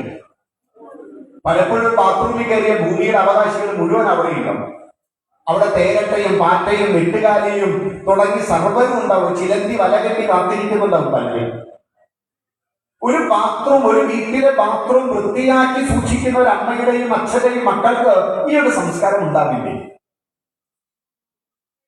നമ്മുടെ വീട്ടിൽ കുളിക്കാൻ വേണ്ടി ബാത്റൂമിൽ ഉപയോഗിക്കുന്ന ബക്കറ്റ് ഉണ്ട്. ഇന്ന് ചെന്നിട്ട് ആ ബക്കറ്റിന്റെ അടിയിൽ ഒന്ന് തൊട്ടു നോക്കൂ, ഒരു വഴുവഴുപ്പിലാണ്. കുളി കഴിഞ്ഞാൽ ആ ബാത്റൂമിലെ ബക്കറ്റ് കഴുകി വൃത്തിയാക്കി കമഴ്ത്തി വെക്കുന്ന സ്വഭാവം അമ്മയ്ക്കും അച്ഛനും ഉണ്ടെങ്കിൽ നമ്മുടെ കുട്ടികൾക്ക് ആ സ്വഭാവം ഉണ്ടാവില്ലേ? അത് കമഴ്ത്തി വെക്കുമ്പോഴാണ് അതിന്റെ അടിഭാഗം കാണുന്നത്. നമ്മൾ തൊഴുതു പോകും പലപ്പോഴും. അമ്മയ്ക്കും അച്ഛനും ഈ ശുചിത്വം, ഈ ശ്രദ്ധ ഇല്ലെങ്കിൽ എങ്ങനെയാണ് നമ്മുടെ കുട്ടികൾക്ക് ഈ വാല്യൂസ് ഉണ്ടാകാൻ പോകുന്നത്? ശ്രീകൃഷ്ണൻ പറഞ്ഞത് അച്ഛനും അമ്മയും ശ്രേഷ്ഠ വ്യക്തിത്വങ്ങളാണ്. അവരെന്താണോ ആചരിക്കുന്നത് അതാണ് മറ്റുള്ളവരും ആചരിക്കാൻ. അപ്പൊ കുഞ്ഞുങ്ങൾ അമ്മയെയും അച്ഛനെയും അല്ലേ മാതൃകാ വ്യക്തിത്വങ്ങളായി കണ്ട് അവരിലൊരു വ്യക്തിത്വം രൂപാന്തരപ്പെടുത്തി എടുക്കുന്നത്? ആ മാതൃകാ വിദ്യാലയമായിട്ടുള്ള ഇതേ വിദ്യാലയം എന്ന ഭാവനയിലുള്ള ആ വീട്ടിലല്ലേ? ബാത്റൂമിൽ നമ്മൾ ഉപയോഗിക്കുന്ന ഒരു മണ്ണുണ്ട്. ആ കപ്പ് ഇന്ന് ചെന്നിട്ട് അതൊന്ന് നോക്കിക്കോളൂ.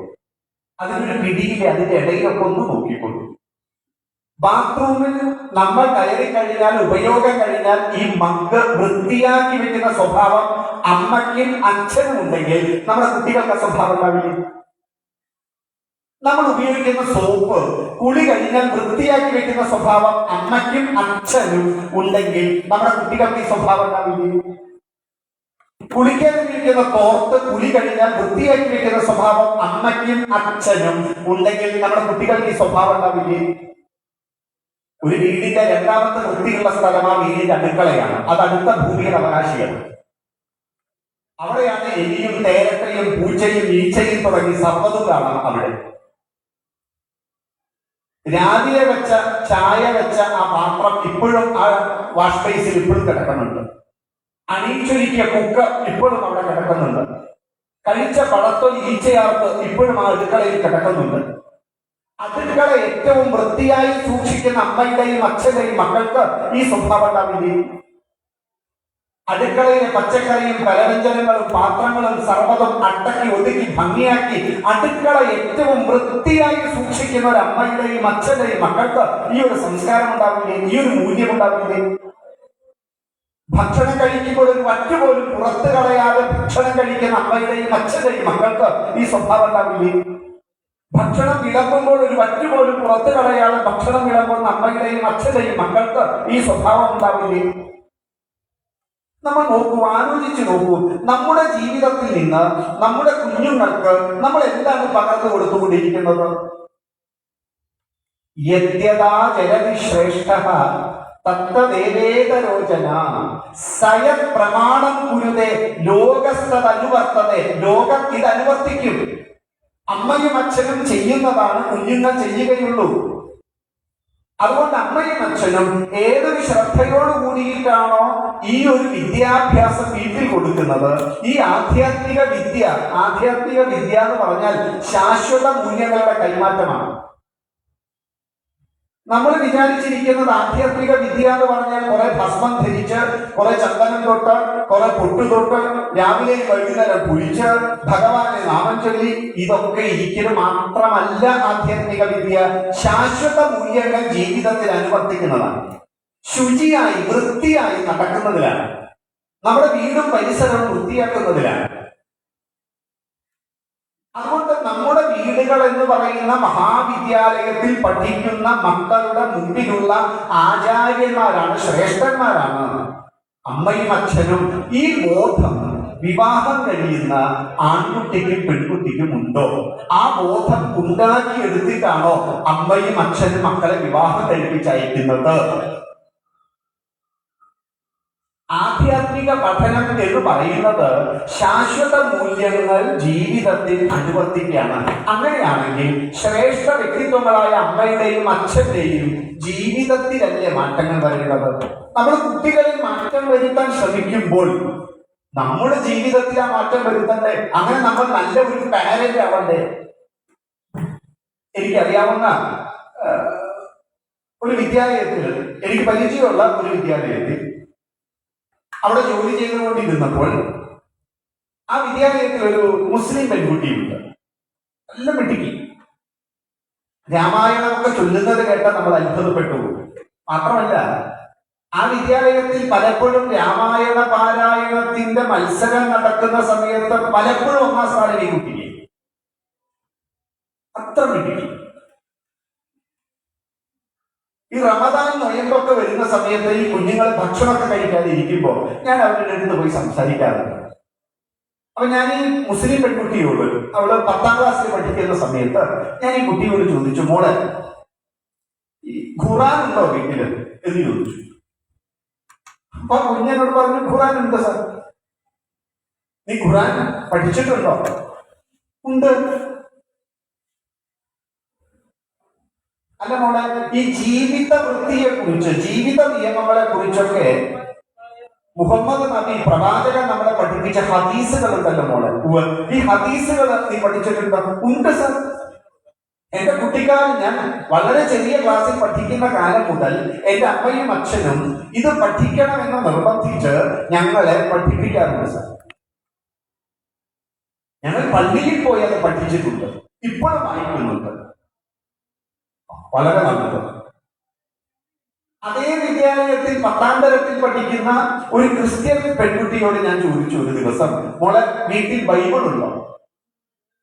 ചോദിച്ച വഴി അവർ ചിരിച്ചിട്ട് പറഞ്ഞു, സാർ ഞങ്ങളുടെയൊക്കെ വീടുകളിൽ ബൈബിൾ ഉണ്ടോ എന്നല്ല ചോദിക്കേണ്ടത്, ഞങ്ങളുടെ വീട്ടിൽ ഓരോരുത്തരുടെ കയ്യിലും ബൈബിൾ ഉണ്ട് സാർ. എന്റെ കയ്യിൽ എനിക്ക് സ്വന്തമായി ഒരു ബൈബിൾ, എന്റെ അനിയത്തിക്ക് ബൈബിൾ, എന്റെ ഡാഡിക്ക്, എന്റെ മമ്മിക്ക്, എല്ലാവരുടെ കയ്യിലും ഓരോ ബൈബിൾ സ്വന്തമായിട്ട് ഞങ്ങൾക്കുണ്ട് സാർ. ഞാൻ പറഞ്ഞത്, നിങ്ങൾ അത് വായിക്കാറുണ്ട്, അതിൽ ഏതെങ്കിലും പ്രത്യേക ഭാഗമൊക്കെ എല്ലാ ദിവസവും വായിക്കാറ്? സാർ എല്ലാ ദിവസവും 8 മണി എന്നുള്ള സമയമുണ്ടെങ്കിൽ എന്റെ അപ്പച്ചൻ ലോകത്തിന്റെ ഏത് കോണിൽ പോയാലും 8 മണിക്ക് വീട്ടിലെത്തും.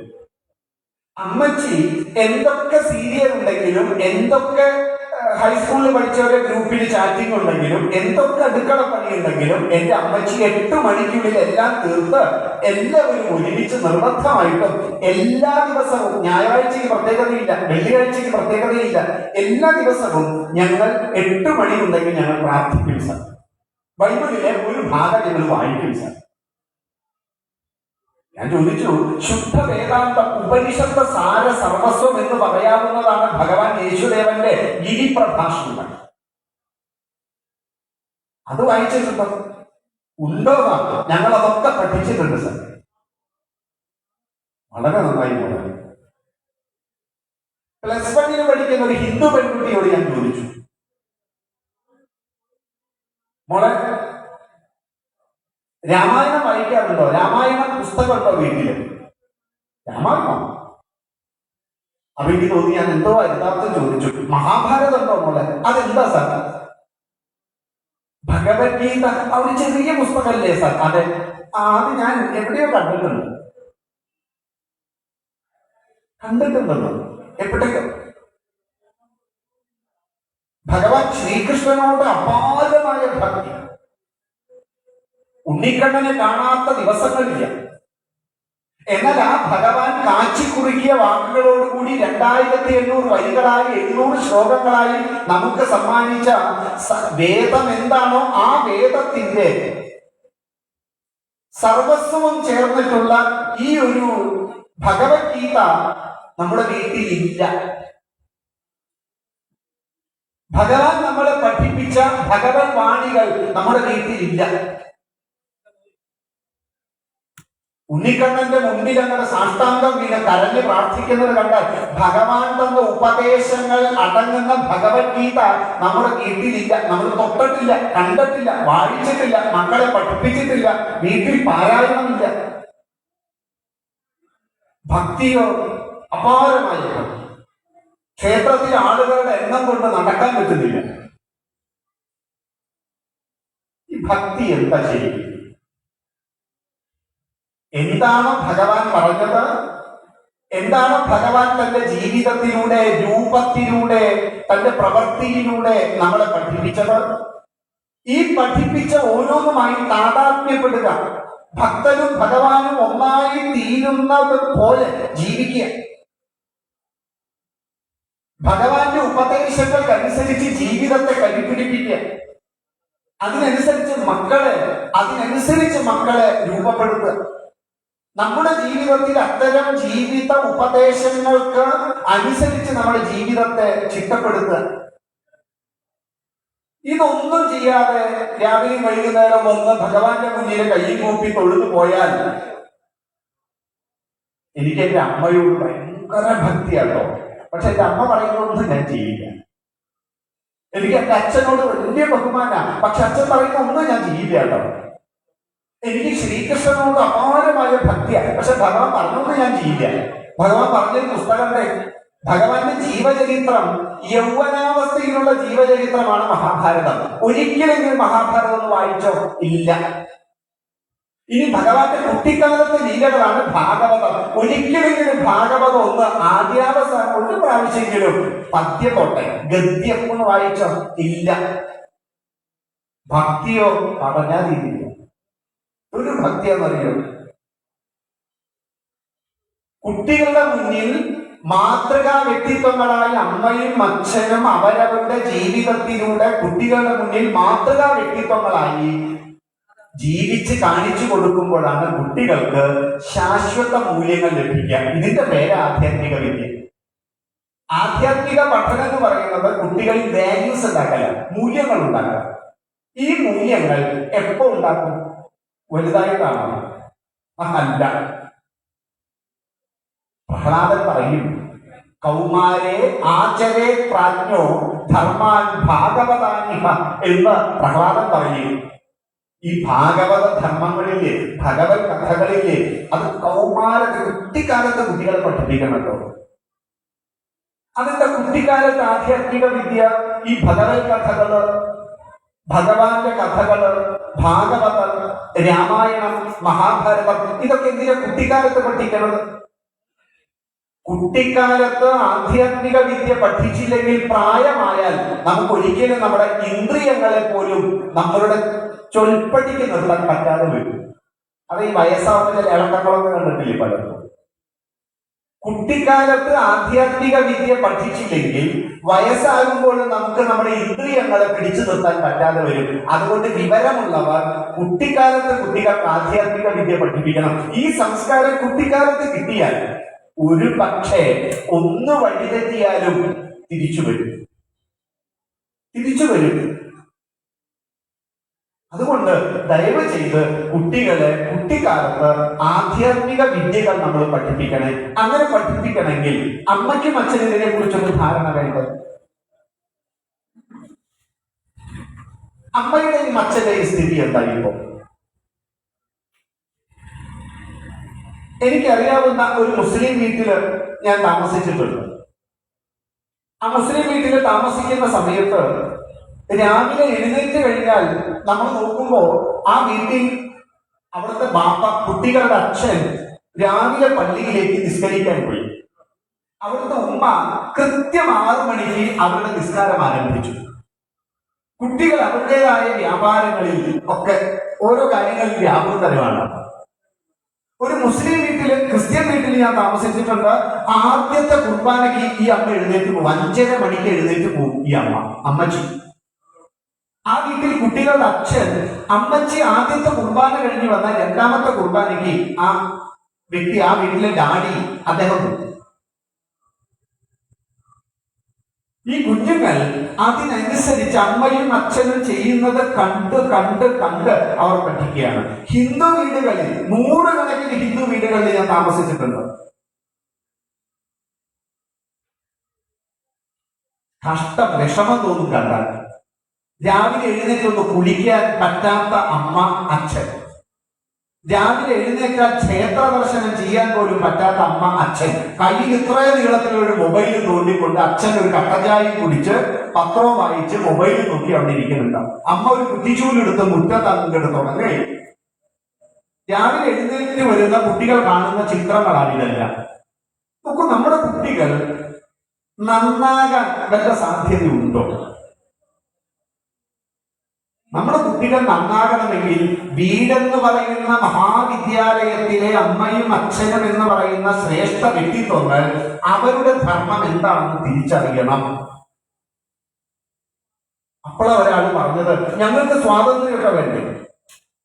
ഞങ്ങൾക്ക് സ്വാതന്ത്ര്യം വേണ്ടേ?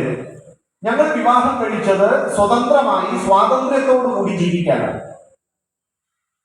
ഞങ്ങൾക്ക് ഞങ്ങളുടെ ഇഷ്ടമുള്ള സ്ഥലങ്ങളിലേക്ക് പോകണ്ടേ സുഹൃത്തെ? ഈ കുട്ടികളെ നോക്കി ഇനി ഇരുന്നാൽ മതിയോ? ഞങ്ങളിങ്ങനെ കുട്ടികൾക്കനുസരിച്ച് ഞങ്ങളുടെ ജീവിതത്തിന്റെ സ്വാതന്ത്ര്യത്തെ മുഴുവൻ കളയണോ? നോക്കൂ, നമുക്ക് സ്വാതന്ത്ര്യമാണ് ആവശ്യമെങ്കിൽ 3 കാര്യങ്ങൾ വേണ്ടെന്ന് വയ്ക്കാം. നിർബന്ധമായിട്ടും 3 കാര്യങ്ങൾ നമുക്ക് ഓരോരുത്തർക്കും വ്യക്തിപരമായി സ്വാതന്ത്ര്യമാണ് ആവശ്യമെങ്കിൽ, നമ്മളുടെ ഇഷ്ടാനിഷ്ടങ്ങൾക്കനുസരിച്ച് നമുക്ക് ജീവിക്കണമെങ്കിൽ നമ്മൾ 3 കാര്യങ്ങൾ ജീവിതത്തിൽ വേണ്ട എന്ന് വെക്കണം. അതിൽ 1ാമത്തെ കാര്യം, ദയവ് ചെയ്ത് നിങ്ങൾ വിവാഹം കഴിക്കരുത്. എന്നിട്ട് നിങ്ങൾക്ക് ഇഷ്ടമുള്ളത് ചെയ്തോളൂ, ഒരു കുഴപ്പമില്ല. അപ്പോഴാ പറഞ്ഞത്, അങ്ങനെ വിവാഹമൊക്കെ കഴിക്കുക എന്ന് പറഞ്ഞാൽ പഞ്ചമഹായജ്ഞങ്ങളിൽ പിതൃയജ്ഞത്തിന്റെ ഭാഗമല്ലേ? ഈ പ്രകൃതിയുടെ നിലനിൽപ്പ് പോലും വിവാഹത്തിലല്ലേ? പരമ്പരകൾ നിലനിൽക്കണ്ടേ? പിതൃകർമ്മങ്ങൾ ചെയ്യാൻ വേണ്ടി അടുത്ത തലമുറ വേണ്ടേ എന്നൊക്കെ പറഞ്ഞ് പഠിപ്പിക്കാൻ തുടങ്ങി. എന്നാലേ വിവാഹം കഴിക്കണമെന്ന് നിർബന്ധമാണ്. എന്നാൽ രണ്ടാമത്തൊരു തീരുമാനം എടുക്കണം. അതെന്താ? വിവാഹം കഴിച്ചാലും മക്കളുണ്ടാകരുത്. അതിലെങ്കിലും നിങ്ങൾക്കൊരു തീരുമാനം എടുക്കാൻ നിങ്ങൾ ഇഷ്ടമുള്ളവർക്ക് ടൂർ പൊക്കോളൂ. വലിയ മൊബൈലും എടുത്ത് അമ്മയും അച്ഛനും കയ്യിൽ പിടിച്ച് നടന്നോളൂ. ഇപ്പൊ മൊബൈൽ കയ്യിൽ പിടിക്കണതാ ഫാഷൻ. എന്തിനാണാവോ? ബാഗിന് പോലും, അല്ലെങ്കിൽ എല്ലാവരുടെ കയ്യിലൊരു ബാഗുണ്ട്. എപ്പോഴും ഈ കങ്കാരുവിന് തന്റെ കുഞ്ഞിനെ വെക്കാൻ ഒരു അറ പോലെയാണ്. ബാഗില്ലാത്ത ഒരാളെ കാണാനില്ല. ദോഷം പറഞ്ഞതല്ലാട്ടോ, വേണം. എന്നാലേ കുഞ്ഞുങ്ങൾ വേണ്ടാന്ന് വെക്കുക. സ്വതന്ത്രമായിട്ട് എവിടെ വേണമെങ്കിലും പോവുക, എന്ത് വേണമെങ്കിലും ചെയ്യാം, ഇഷ്ടമുള്ളപ്പോൾ എഴുന്നേൽക്കുക, കുടിച്ചില്ലെങ്കിലും കുഴപ്പമില്ല. നിങ്ങൾക്ക് വായി തോന്നിയതൊക്കെ പരസ്പരം അങ്ങോട്ടും ഇങ്ങോട്ടും ഒക്കെ പറഞ്ഞോളൂ, ഒരു കുഴപ്പമില്ല. അപ്പള പറഞ്ഞത് കുഞ്ഞുങ്ങളില്ലെങ്കിൽ പിന്നെ എന്താ? കുഞ്ഞുങ്ങൾ വേണ്ടേ? കുട്ടികൾ വേണമെന്ന് നിർബന്ധമാണെങ്കിൽ നിങ്ങൾ മൂന്നാമത്തെ കാര്യം കൂടി എന്ന തീരുമാനത്തിലെടുക്കണം. അതെന്താ? നിങ്ങളുടെ കുഞ്ഞുങ്ങൾ നല്ല മക്കളായിരിക്കണം ഒരിക്കലും ആഗ്രഹിക്കരുത്. അത്രയേ ഉള്ളൂ. അവരെന്തെങ്കിലും ചെയ്തോ. കുറെ പിള്ളേരുണ്ടാവട്ടെ, സന്തതികൾ ഉണ്ടാവില്ല. ഈ സന്തതി എന്ന് പറയുന്നത് പൂർവികന്മാരായി നമുക്ക് ഉണ്ടായിരുന്ന ജീവിത മൂല്യങ്ങളെ കൈമാറ്റം ചെയ്യാനുള്ളവരാ സന്തതികൾ. ഇന്ന് കുറെ പിള്ളേരുണ്ട്. പക്ഷെ നല്ല മക്കളായിരിക്കണമെന്ന് ദയവ് ചെയ്ത് ആഗ്രഹിക്കരുത്. അവർ നല്ല മക്കളായിരിക്കണമെങ്കിൽ നോക്കൂ, ഈ മൂന്ന് കാര്യങ്ങൾ നിങ്ങൾക്ക് പറ്റില്ലെങ്കിൽ, ഒന്ന്, വിവാഹം കഴിക്കരുത്. ഇനിയല്ല, വിവാഹം കഴിക്കണമെന്നുണ്ടെങ്കിൽ മക്കൾ ഉണ്ടാകരുത്. ഇനി മക്കൾ ഉണ്ടാകണമെന്ന് നിർബന്ധമാണെങ്കിൽ അവർ നല്ലവരായിരിക്കണം ആഗ്രഹിക്കരുത്. അല്ല, അതും വേണമെങ്കിൽ ഒരു കാര്യം ചെയ്തോളൂ, ജീവിതത്തിലെ സർവ്വസുഖങ്ങളും ത്യജിച്ചോളൂ. ഒരമ്മ അമ്മയുടെ ജീവിതത്തിലെ സർവ്വസുഖങ്ങളും ത്യജിച്ചപ്പോഴാണ് ഭർത്താവ്, അച്ഛനും മക്കളും സുഖമായിട്ട് വീട്ടിൽ ജീവിക്കണം. ഒരമ്മ തന്റെ സ്വന്തം അമ്മയെയും അച്ഛനെയും കാണാതെ ആ വീട്ടിൽ അമ്മയെയും അച്ഛനെയും സ്വന്തം അമ്മ അച്ഛൻ എന്ന രീതിയിൽ അവർ ശുശ്രൂഷിക്കുമ്പോഴാണ് ആ വീട്ടിൽ ഓരോരുത്തരും സുഖമായി ജീവിക്കുന്നത്. ഈ അമ്മ ആ അമ്മയുടെ ബന്ധുക്കളെ, അമ്മയുടെ നാട്ടുകാരെ, കൂടെ പഠിച്ചവരെ ഒന്നും കാണാതെ ജീവിതം മുഴുവൻ ആ ഗൃഹത്തിന് വേണ്ടി അമ്മ തന്റെ സുഖങ്ങൾ മുഴുവൻ ത്യാഗം ചെയ്തപ്പോഴാണ് ഒരു കുടുംബമായി നിലനിൽക്കുന്നത്. അമ്മയുടെ തപസ വീട്. അമ്മ ജീവിതത്തിലെ സുഖങ്ങൾ പലതും ത്യജിച്ചത് കൊണ്ടാണ് ഇന്ന് നമ്മൾ സുഖമായിട്ട് ജീവിക്കുന്നത്. ശരിയല്ലേ? ഒരു അച്ഛന്റെ സുഖം മുഴുവൻ ത്യജിക്കുമ്പോഴാണ് ഒരു കുടുംബമായി നിലനിൽക്കുന്നത്. വിവാഹം കഴിഞ്ഞാൽ നിർബന്ധമായി കുട്ടികളുടെ മുന്നിൽ റോൾ മോഡൽ ആയിരിക്കണം നമ്മൾ.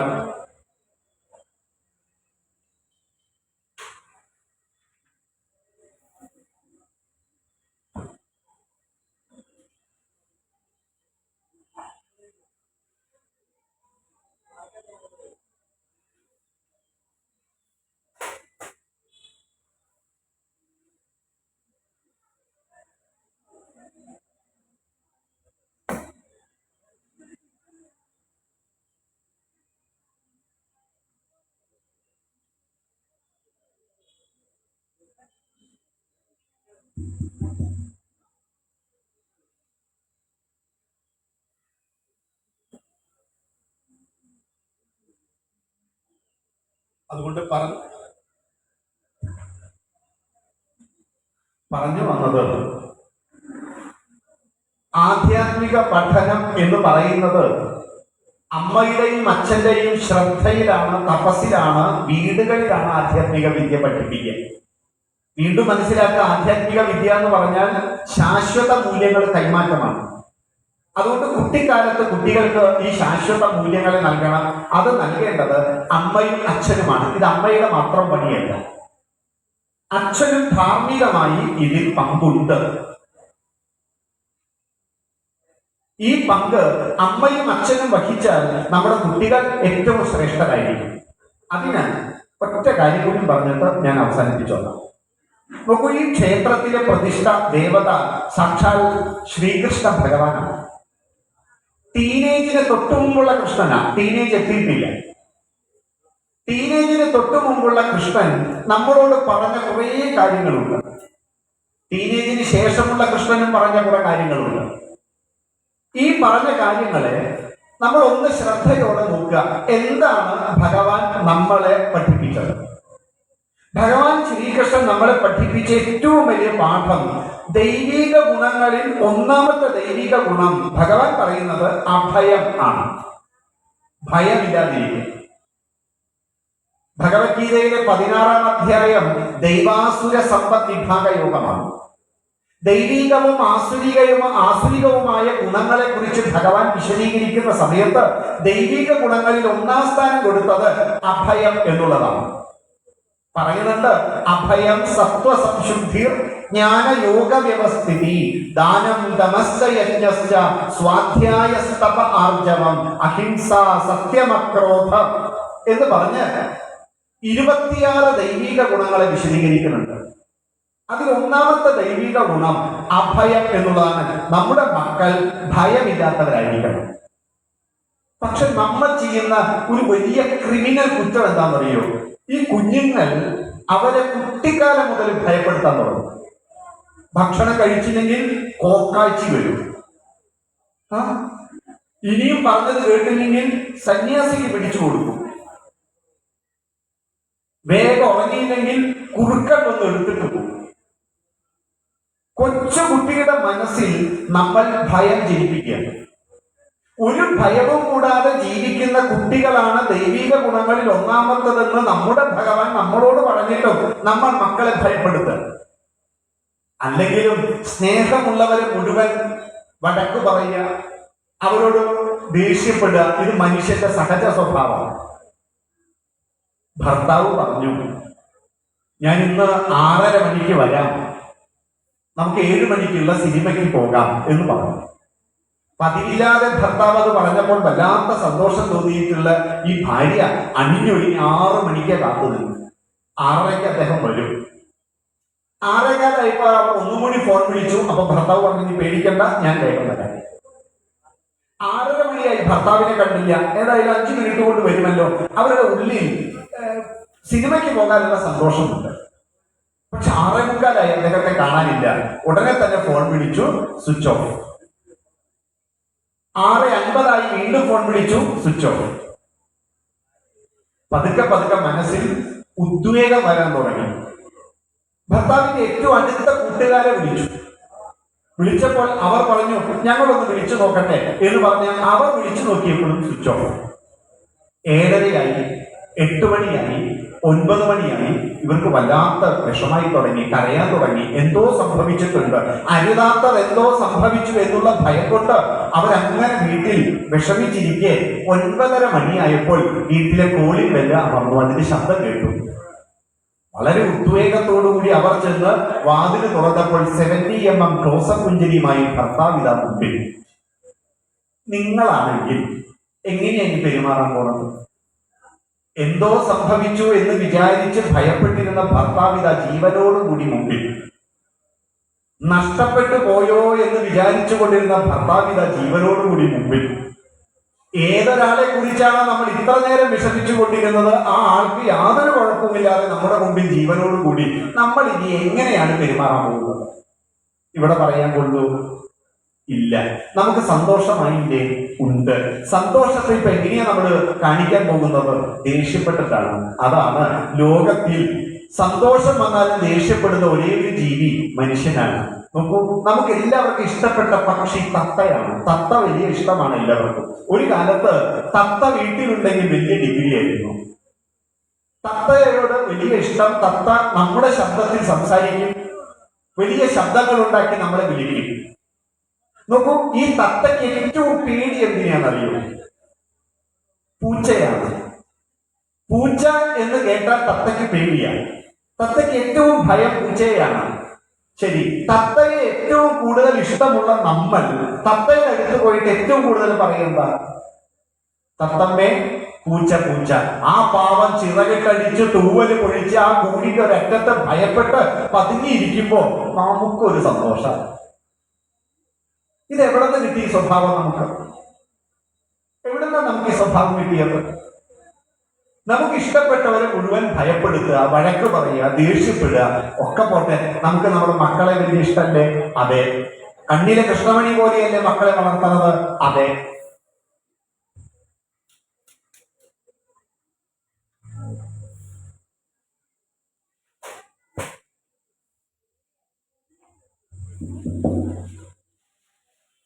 മക്കളെ വലിയ ഇഷ്ടമാണ്, കണ്ണിലെ കൃഷ്ണമണി പോലെയാണ് മക്കളെ നമ്മൾ വളർത്തുന്നത്. എന്നാൽ ഈ കുട്ടികൾക്ക് ഏറ്റവും പേടി എന്താണ്? കുട്ടികളെ ഏറ്റവും അധികം ഭയപ്പെടുത്തുന്നത് എന്താണ്? ഒരു സംശയവുമില്ല, പരീക്ഷ.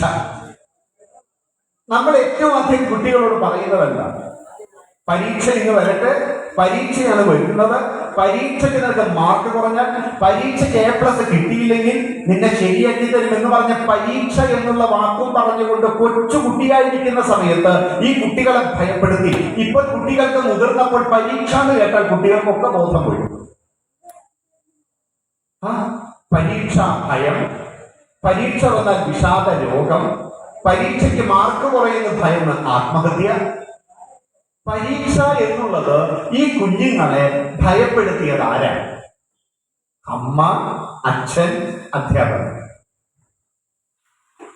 പരീക്ഷ എന്നുള്ള വാക്കും പറഞ്ഞ് കുട്ടികളെ ഭയപ്പെടുത്തി, ഭാവിയിൽ നിങ്ങൾക്ക് ഇനി ജീവിതത്തിൽ ഒന്നും കിട്ടില്ല പരീക്ഷയ്ക്ക് മാർക്ക് കുറഞ്ഞാൽ. ഈ പരീക്ഷ എന്നുള്ളത് കുട്ടികളെ ഭയപ്പെടുത്താൻ എന്നാണ് തുടങ്ങിയത്, അന്ന് മുതലാണ് നമ്മുടെ കുട്ടികൾക്ക് പുതിയ പുതിയ വാക്കുകൾ. പരീക്ഷ ഭയം, പരീക്ഷയ്ക്ക് ടെൻഷൻ. സത്യത്തിൽ ഈ പരീക്ഷ എന്ന് പറഞ്ഞാൽ എന്താ അർത്ഥം? പരി എന്നുള്ള ഒരു ഉപസർഗത്തിനോട് ഈക്ഷ എന്നൊരു ധാതു ചേരുമ്പോഴാണ് പരീക്ഷ എന്നുള്ള വാക്കുണ്ടാകുന്നത്. പരീക്ഷ എന്നുള്ള വാക്കിന് പരി എന്ന് പറഞ്ഞാൽ എല്ലാ പ്രകാരത്തിലും എന്നാണ് അർത്ഥം. ഈക്ഷ എന്ന് പറഞ്ഞാൽ വിലയിരുത്തുക, നോക്കുക എന്നൊക്കെ അർത്ഥം. പരീക്ഷ എന്ന് പറഞ്ഞാൽ എല്ലാ പ്രകാരത്തിലും നോക്കുക, സമഗ്രമായി വിലയിരുത്തുക, പല സ്റ്റാൻഡ് പോയിന്റിൽ നിന്ന് നോക്കുക. ഇതാണ് പരീക്ഷ. ഇതിലെവിടെയാണ് വിഷമിക്കാനുള്ളത്? ഒരു പാഠഭാഗത്തെ പല സ്റ്റാൻഡ് പോയിന്റിൽ നിന്ന് നോക്കി, ആ പാഠഭാഗത്തെ പലതവണ വായിച്ചു, ഈ പാഠഭാഗത്തെ വർത്തമാനകാലത്തിലെ ജീവിതവുമായി ചേർത്ത് വെച്ച് ഞാൻ പഠിച്ചു, വായിച്ചു, മനസ്സിലാക്കി. ഇതിന്റെ പേരാണ് പരീക്ഷ. സമഗ്രമായ പഠനം, ചുറ്റുപാടുകളെ നിരീക്ഷിച്ച് പഠിക്കുക. ഈ പരീക്ഷയുടെ പേര് പറഞ്ഞ കുട്ടികളെ നമ്മൾ എന്തിനാണ് ഭയപ്പെടുത്തുന്നത്? ഇനി 4ാം ക്ലാസ്സിൽ മാത്രമേ പരീക്ഷയുള്ളൂ, 10ാം ക്ലാസ്സിൽ മാത്രമേ പരീക്ഷയുള്ളൂ, ഡിഗ്രിക്ക് മാത്രമേ പരീക്ഷയുള്ളൂ. ഇവിടെ വിവാഹം കഴിഞ്ഞവർ പറ, കുട്ടിക്കാലത്തെ പരീക്ഷയാണോ ഇപ്പോഴത്തെ ജീവിതത്തിലെ പരീക്ഷയാണോ വലുത്? പരീക്ഷ എന്തുകൊണ്ട്? പഠിക്കുന്ന കാലത്ത് മാത്രമല്ല പരീക്ഷയുള്ളത്, ജീവിതകാലം മുഴുവൻ പരീക്ഷയുണ്ട്. ഈ പരീക്ഷയെ നേരിടണമെങ്കിൽ ഒരു സ്ഥിര ബുദ്ധി വേണം, അതിന് ഭയപ്പെടാതിരിക്കണം. മാത്രമല്ല, നമുക്ക് മുന്നോട്ട് പോകണമെന്ന് ആഗ്രഹിക്കുന്നവർക്ക് പരീക്ഷയുള്ളൂ. എനിക്ക് ജീവിതത്തിൽ വിജയിക്കണമെന്ന് ആഗ്രഹിക്കുന്നവർക്ക് പരീക്ഷയുള്ളൂ. അതുകൊണ്ട് അത്തരം പരീക്ഷകളെ ഭയപ്പെടരുത്. പരീക്ഷയെ നേരിടണം, വിജയിക്കണം. ഇതിനുള്ള ഒരു കഴിവ് നമ്മുടെ മക്കൾക്ക് ഉണ്ടാക്കി കൊടുക്കലല്ല അമ്മയുടെയും അച്ഛന്റെയും ധർമ്മം. പരീക്ഷയുടെ പേര് പറഞ്ഞ് കുട്ടികളെ ഭയപ്പെടുത്തുന്നതാണ്. ജീവിതത്തിൽ വിജയിക്കണം, മുന്നോട്ട് പോകണം എന്ന് കുട്ടികളിൽ വലിയൊരു ആഗ്രഹം ഉണ്ടാക്കുക. ഇത് മാത്രമല്ലല്ലോ പരീക്ഷ, ജീവിതം മുഴുവൻ പരീക്ഷ മക്കളെ. അതുകൊണ്ട് നമ്മൾ ഇപ്പോഴേ തന്നെ പരീക്ഷയെ ഭയപ്പെടരുത്. അപ്പൊ ഭയപ്പെടുത്താമോ കുട്ടികളെ? ഒരിക്കലും ഭയപ്പെടുത്തരുത്.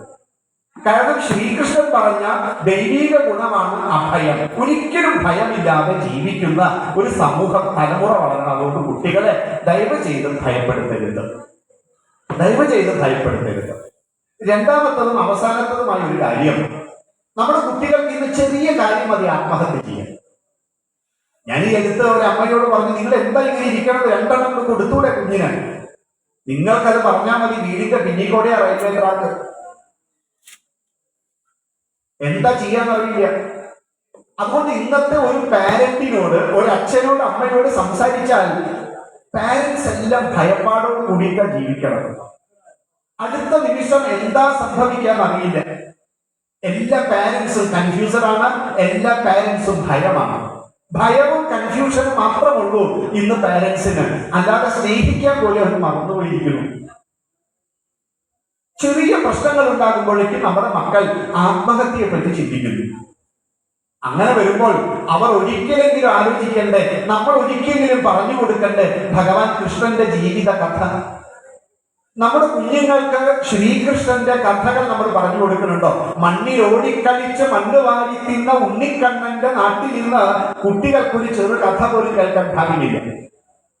ഒരു തുള്ളിയിൽ നിന്ന് മഹാസാഗരം പോലെ പെയ്തിറങ്ങിയ മുരളീഗാന വല്ലഭന്റെ കഥ പറഞ്ഞു കൊടുക്കാൻ പറ്റുന്ന ഒരു അമ്മയില്ല, അച്ഛനില്ല. മേൽപ്പത്തൂർ ഭട്ടതിരിയോട് ഒരിക്കൽ ചോദിച്ചു, മേൽപ്പത്തൂരെ, നിങ്ങൾക്ക് എങ്ങനെയാണ് ഇത്രയും മനോഹരമായ കാവ്യങ്ങളൊക്കെ എഴുതാൻ പറ്റുന്നത്? മേൽപ്പത്തൂര് പറഞ്ഞു, ഗുരുവായൂർ ക്ഷേത്രമണ്ഡപത്തിൽ നിന്നപ്പോഴാണ് മേൽപ്പത്തൂരായി ശ്രീകൃഷ്ണ ജ്യോതിർനാളത്തിൽ അവതരിച്ചത് എന്ന് എഴുതി വച്ചു. ഏതൊരു ഭഗവത് ചൈതന്യമാണോ ക്ഷേത്ര നടയിലുള്ളത്, ആ ക്ഷേത്ര നടയിൽ നിന്നപ്പോഴാണ് എനിക്ക് ഇത്തരം കാവ്യങ്ങൾ വന്നത്. കാരണം വിദ്യാദേവതയാണ് കൃഷ്ണൻ. വിദ്യയെ ഉപാസിക്കുന്ന കുട്ടികൾക്ക്, അറിവിനെ ഉപാസിക്കുന്ന കുട്ടികൾക്ക് എന്താണ് ആവശ്യം? ശ്രീകൃഷ്ണനാണ് വിദ്യാദേവത. കൃഷ്ണൻ വന്ദേ ജഗദ്ഗുരും, ഈ ലോകത്തിന്റെ മുഴുവൻ ഗുരുസ്ഥാനീയനാണ് ശ്രീകൃഷ്ണൻ. ഈ ശ്രീകൃഷ്ണനെ ഭജിച്ചത് കൊണ്ടാണ് ചെറുശ്ശേരി നമ്പൂതിരിയോട് ചോദിച്ചില്ലേ, എങ്ങനെയാണ് ചെറുശ്ശേരി നമ്പൂതിരി നിങ്ങൾക്ക് കൃഷ്ണഗാഥയുടെ മലർക്കാവിലൂടെ യാത്ര ചെയ്യാൻ പറ്റിയത് എന്ന് ചോദിച്ചു. ചെറുശ്ശേരി നമ്പൂതിരി ഇത് കയ്യിൽ കൂപ്പിയിട്ട് പറഞ്ഞു, കടലായി കണ്ണന്റെ വേണുഗാനത്തിൽ മുങ്ങിപ്പൊങ്ങിയപ്പോഴാണ് ചെറുശ്ശേരിക്ക് ആ മഹാകാവ്യഗാഥ തോന്നിയത് എന്ന് എഴുതി വെച്ചില്ലേ ചെറുശ്ശേരി.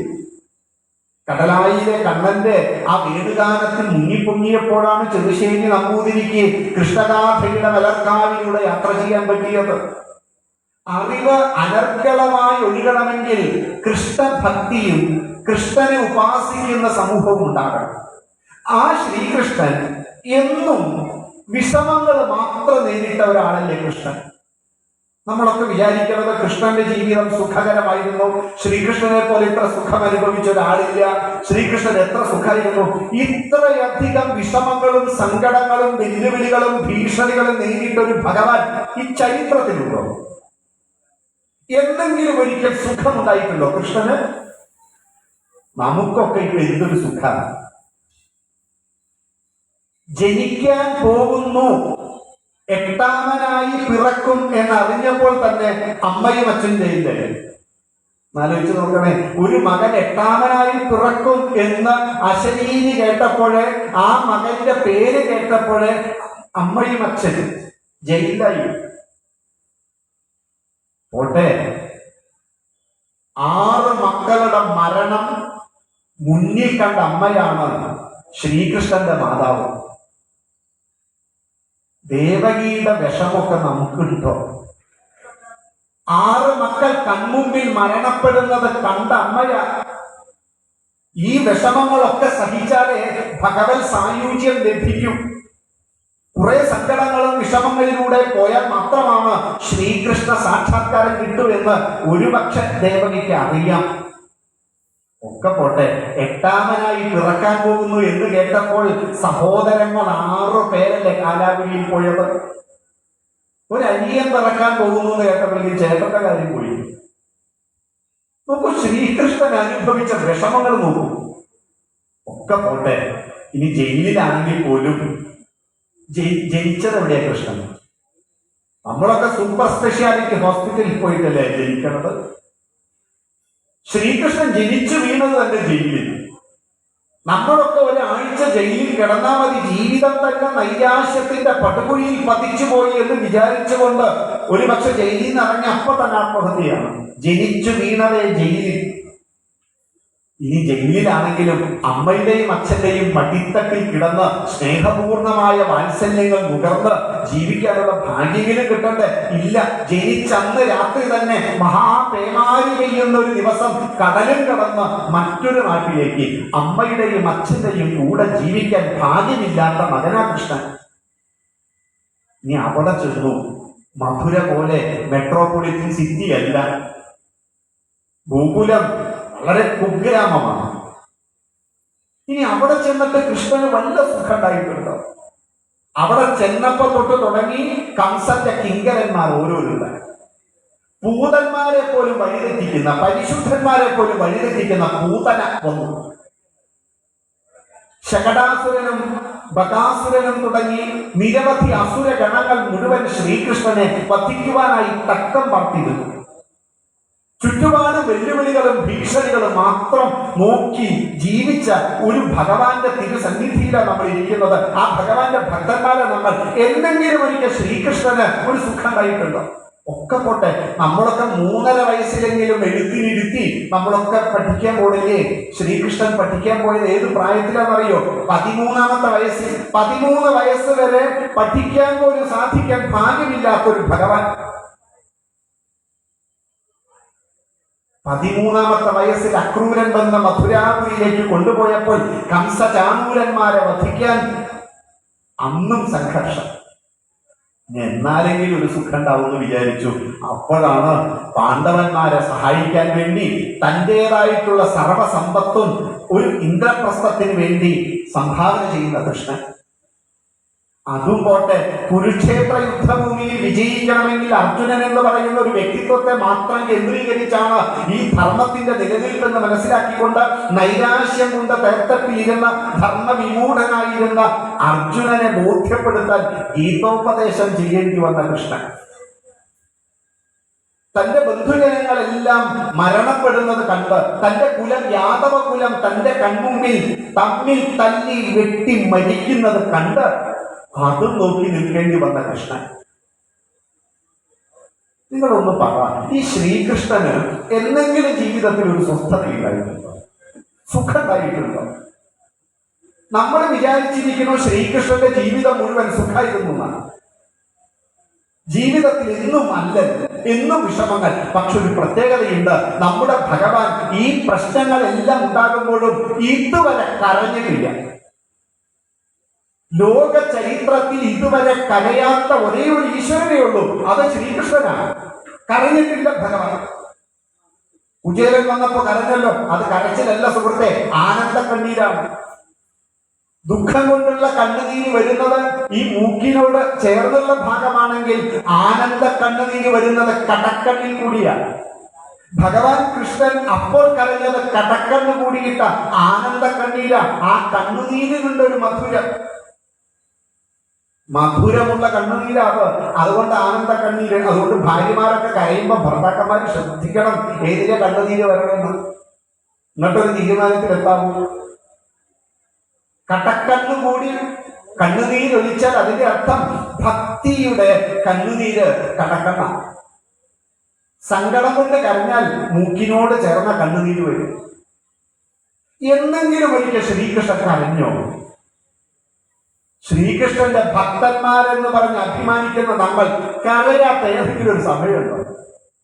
എപ്പോഴും കരച്ചില്ല, മിണ്ടിയ കരച്ചിൽ. 40-40 വയസ്സായി എന്നാലും കരച്ചിലാത്ത ഒരു കൊച്ചു കുട്ടി ഇരുന്ന് കരയുന്നത് കാണാൻ എന്തൊരു ഭംഗിയാണ്. ഈ 40-45 വയസ്സായി എന്നാലും ഇരുന്ന് കീ എന്ന് പറഞ്ഞുകൊണ്ടിരുന്ന നല്ല ഭംഗിയുണ്ടോ? നമ്മളൊന്ന് ആലോചിച്ച് നോക്ക്. എന്നിട്ട് ഇരുന്ന് കരയാതെ ഭഗവാന്റെ ഭക്തന്മാരിരുന്ന് കരയാ, വിഷമിക്കുക, സങ്കടപ്പെടുക, ആത്മഹത്യ ചെയ്യുക. എന്തിന്? എന്തോ ചെറിയൊരു പ്രശ്നം ഉണ്ടായിട്ടോ. 10ാം ക്ലാസ്സുകാരി TV കണ്ടുകൊണ്ടിരുന്നു, അമ്മ വഴക്ക് പറഞ്ഞു, TV ഓഫ് ചെയ്തു, മകള് പോയിട്ട് ആത്മഹത്യ, കെട്ടിത്തൂങ്ങി. അച്ഛൻ ബൈക്ക് വാങ്ങി കൊടുത്തില്ല, മകൻ പോയിട്ട് കെട്ടിത്തൂങ്ങി. വിദ്യാസമ്പന്നതയുള്ള തലമുറ എങ്കിൽ ഒരിക്കലെങ്കിലും ഭഗവാൻ കൃഷ്ണന്റെ കഥയൊന്ന് പറഞ്ഞു കൊടുക്കും മക്കൾക്ക്. ഇത്രയേറെ ജീവിതത്തിൽ സംഘർഷങ്ങൾ ഏറ്റുവാങ്ങിയിട്ടും മരിക്കാതെ, കരയാതെ, ജീവിതത്തിൽ ഒരിക്കലും അല്ലതില്ലാതെ ഏതൊരു പ്രശ്നത്തെയും നേരിട്ട ഭഗവാന്റെ കഥ അതെങ്കിലും ഒരിക്കലൊന്ന് പഠിപ്പിച്ചു കൊടുത്താൽ അതല്ലേ നമ്മൾ കുട്ടികളോട് പറഞ്ഞു കൊടുക്കേണ്ട ശാശ്വത മൂല്യം. കരയല്ലേ. നമ്മുടെ ഭഗവാൻ ഇതുവരെ കരഞ്ഞിട്ടില്ല. വിഷമിക്കല്ലേ. നമ്മുടെ ഭഗവാൻ ഒരിക്കലും വിഷമിച്ചിട്ടില്ല. ജീവിതത്തിൽ ഓരോ പ്രശ്നങ്ങൾ ഉണ്ടാകുമ്പോഴും ഈ പ്രശ്നങ്ങളെ പുഞ്ചിരിച്ച മുഖത്തോടുകൂടി സ്വീകരിച്ച ഭഗവാന്റെ പിന്തലമുറയ്ക്ക് ഇന്ന് എന്താ സംഭവിച്ചത്? അതുകൊണ്ട് നമുക്ക് വേണ്ടത് ഈ ക്ഷേത്രേശ്വരൻ എന്താണോ നമ്മളോട് പറയുന്നത് അതിനനുസരിച്ച് നമ്മൾ ജീവിതത്തെ കൈപിടിപ്പിക്കണം. കാരണം ശ്രീകൃഷ്ണന്റെ ആ രൂപം മാത്രം നോക്കൂ. ആ കൃഷ്ണന്റെ രൂപം നമ്മൾ മനസ്സിലാക്കണേ. ഭഗവാന്റെ രൂപം മാത്രം നോക്കിയാൽ ഒരു കയ്യിൽ ഓടക്കുഴല്, മറു കയ്യിൽ ചമ്മട്ടി, മറ്റൊരു കയ്യിൽ പീലി, മറ്റൊരു കയ്യിൽ കൃഷ്ണന്റെ കയ്യിലുള്ളത് ചമ്മട്ടിയും ഓടക്കുഴലും സുദർശനവും പീലിയും ഒക്കെയുള്ള കൃഷ്ണനാണ്. നോക്കൂ, ഇതെല്ലാം കൂടിച്ചേർന്ന കൃഷ്ണൻ നമ്മളെ പഠിപ്പിക്കുന്നത് എന്താണ്? മയിൽപീലിയും ഓടക്കുടലും ശാന്തിയുടെയും സമാധാനത്തിന്റെയും ഭക്തിയുടെയും സ്നേഹത്തിന്റെയും പ്രേമത്തിന്റെയും ഒക്കെ സങ്കല്പമാണ്. ഇത് മാത്രം മതിയോ? ഈ ബ്രാഹ്മതേജസ് മാത്രം മതിയോ? പോരാ, മറുകയിൽ ചക്രവും ചമ്മട്ടിയുമുണ്ട് ഭഗവാന്റെ കയ്യിൽ. ചക്രവും ചമ്മട്ടിയും കുറച്ചൊരു ക്ഷാത്രവീര്യമാണ്. അത് പോരാട്ടത്തിന്റെയും വീര്യത്തിന്റെയും പരാക്രമണത്തിന്റെയും ശക്തിയുടെയും ധീരതയുടെയും ഒക്കെയുള്ള ക്ഷാത്ര തേജസ്സാണ് ഒരു വശത്ത്. എന്നാൽ മറുവശത്തോ ശാന്തിയും സമാധാനവും പ്രേമവും സമത്വവും സമന്വയവും ഒക്കെ കൂടിച്ചേർന്ന ഒരു ഭഗവാൻ ഒരു ഭാഗത്ത്, മറ്റൊരു ഭാഗത്ത് ക്ഷാത്ര തേജസ്. നോക്കൂ, ഒരു വ്യക്തി ജീവിതത്തിൽ വിജയിക്കണമെങ്കിൽ ബ്രാഹ്മ തേജസ് മാത്രം പോരാ, ക്ഷാത്രവും വേണം. ക്ഷാത്രം മാത്രം പോരാ, ബ്രാഹ്മ തേജസ് വേണം. ബ്രാഹ്മ തേജസ് അറിവാണ്. ക്ഷാത്രം എന്ന് പറയുന്നത് ആരോഗ്യവും ധനവും കൂടിച്ചേർന്ന ശക്തിയാണ്. ആയുധം, അതോടൊപ്പം ആയുധം എന്ന് പറയുന്നത് ആരോഗ്യമാണ്. ധനം, നല്ലപോലെ പണം ഉണ്ടാക്കണം. ഇതെങ്ങനെയാ ഭഗവാൻ പറഞ്ഞത്? ഇത് രണ്ടും മാത്രം മതിയോ? പോരാ, ഇതെങ്ങനെ ഉപയോഗിക്കണമെന്ന് അറിയാവുന്ന ജ്ഞാനം കൂടി, അറിവ് കൂടി വേണം നമുക്ക്. നോക്കൂ, ശ്രീകൃഷ്ണന്റെ രൂപസങ്കല്പം പോലും ബ്രാഹ്മക്ഷാത്ര തേജസിന്റെ ഭാവമാണ്. ഈ ബ്രാഹ്മവും ക്ഷാത്രവും ഒരുമിച്ച് ചേർന്ന ഭാവമാണ് ശ്രീകൃഷ്ണൻ. ആ ശ്രീകൃഷ്ണൻ നമ്മളെ പഠിപ്പിച്ച പാഠവും അതാണ്. ഈ ബ്രാഹ്മക്ഷാത്ര തേജസ് ഒരു വീട്ടിൽ ഗൃഹനാഥൻ വേണം. അച്ഛൻ നല്ലപോലെ ആരോഗ്യത്തെ സംരക്ഷിക്കണം, പണം സമ്പാദിക്കണം. മാത്രം മതിയോ? അല്ല, മറുഭാഗത്ത് നല്ല അറിവുണ്ടായിരിക്കണം അച്ഛന്. നമ്മുടെ ഹിന്ദു ധർമ്മശാസ്ത്ര ഗ്രന്ഥങ്ങളിൽ അഗ്നിമനായിരിക്കണം അച്ഛൻ. അമ്മ നല്ലപോലെ പണം സമ്പാദിക്കണം, അല്ലെങ്കിൽ അച്ഛൻ കൊണ്ടുവരുന്ന പണത്തെ വീട്ടിൽ വേണ്ട വിധത്തിൽ വിനിയോഗിക്കണം. ആരോഗ്യം സംരക്ഷിക്കണം അമ്മ. മാത്രം പോരാ, അമ്മയിൽ നിരവധി തരത്തിലുള്ള അറിവുകൾ ഉണ്ടായിരിക്കണം. കുട്ടികൾക്ക് വേണ്ട അറിവുകളെ പകർന്നു കൊടുക്കണം അമ്മ. സന്ധ്യാസമയത്ത് കുട്ടികളുടെ ഉള്ളിൽ നല്ല നല്ല കൃഷ്ണ കഥകൾ പറഞ്ഞുകൊടുത്ത് അമ്മ കുട്ടികളുടെ ഭാവനാലോകത്തിൽ ഭഗവാൻ ഇരുത്തണം. വിജ്ഞാനത്തിന്റെ ഒരു അമൃത് കുട്ടികൾക്ക് കൊടുക്കണം അമ്മ. പണ്ടത്തെ അമ്മമാരൊക്കെ ഉണ്ട്, സന്ധ്യാസമയത്ത് വിളക്ക് കൊളുത്തിയാൽ അതിന്റെ മുന്നിലിരുന്ന് യശോദാനാമ സങ്കീർത്തനം ചൊല്ലി ഈശ്വര ഭാവങ്ങളെ കുട്ടികളുടെ ഭാവനാലോകത്തിൽ പ്രതിഷ്ഠിച്ചു വയ്ക്കും. ആധ്യാത്മിക വിദ്യയാണ്. അമ്മ ചൊല്ലും സന്ധ്യാസമയത്ത്, അഞ്ജന ശ്രീധര ചാരുമൂർത്തെ കൃഷ്ണ അഞ്ജലി കൂപ്പി വണങ്ങിടുന്നേ എന്ന് അമ്മ ചൊല്ലും. അമ്മയുടെ സുന്ദരമായ മുഖത്തേക്ക് നോക്കിയിരുന്ന കൊച്ചു കുഞ്ഞ് നിഷ്കളങ്കമായ തന്റെ ചുണ്ടുകൾ വിടർത്തി അമ്മയുടെ ചൊല്ലുന്ന ഓരോ വരികളും ശ്രദ്ധിച്ചിരിക്കും. അമ്മ ചൊല്ലും, ഈരേഴുലകിനും മേഘനാഥ കൃഷ്ണ ഈരഞ്ചു കൂപ്പി വണങ്ങിയിരുന്നേ എന്ന് പറഞ്ഞ അമ്മ പ്രാർത്ഥിക്കുകയാണ്. അപ്പോൾ ജിജ്ഞാസുവായ കുട്ടിയുടെ മനസ്സിൽ ഒരു ചോദ്യം വന്നു. അമ്മയോട് ചോദിച്ചു, അമ്മ, ഈരേഴ് ലോകത്തിനും അധിപനാണ് ശ്രീകൃഷ്ണൻ എന്നല്ലേ പറഞ്ഞത്? അതെ.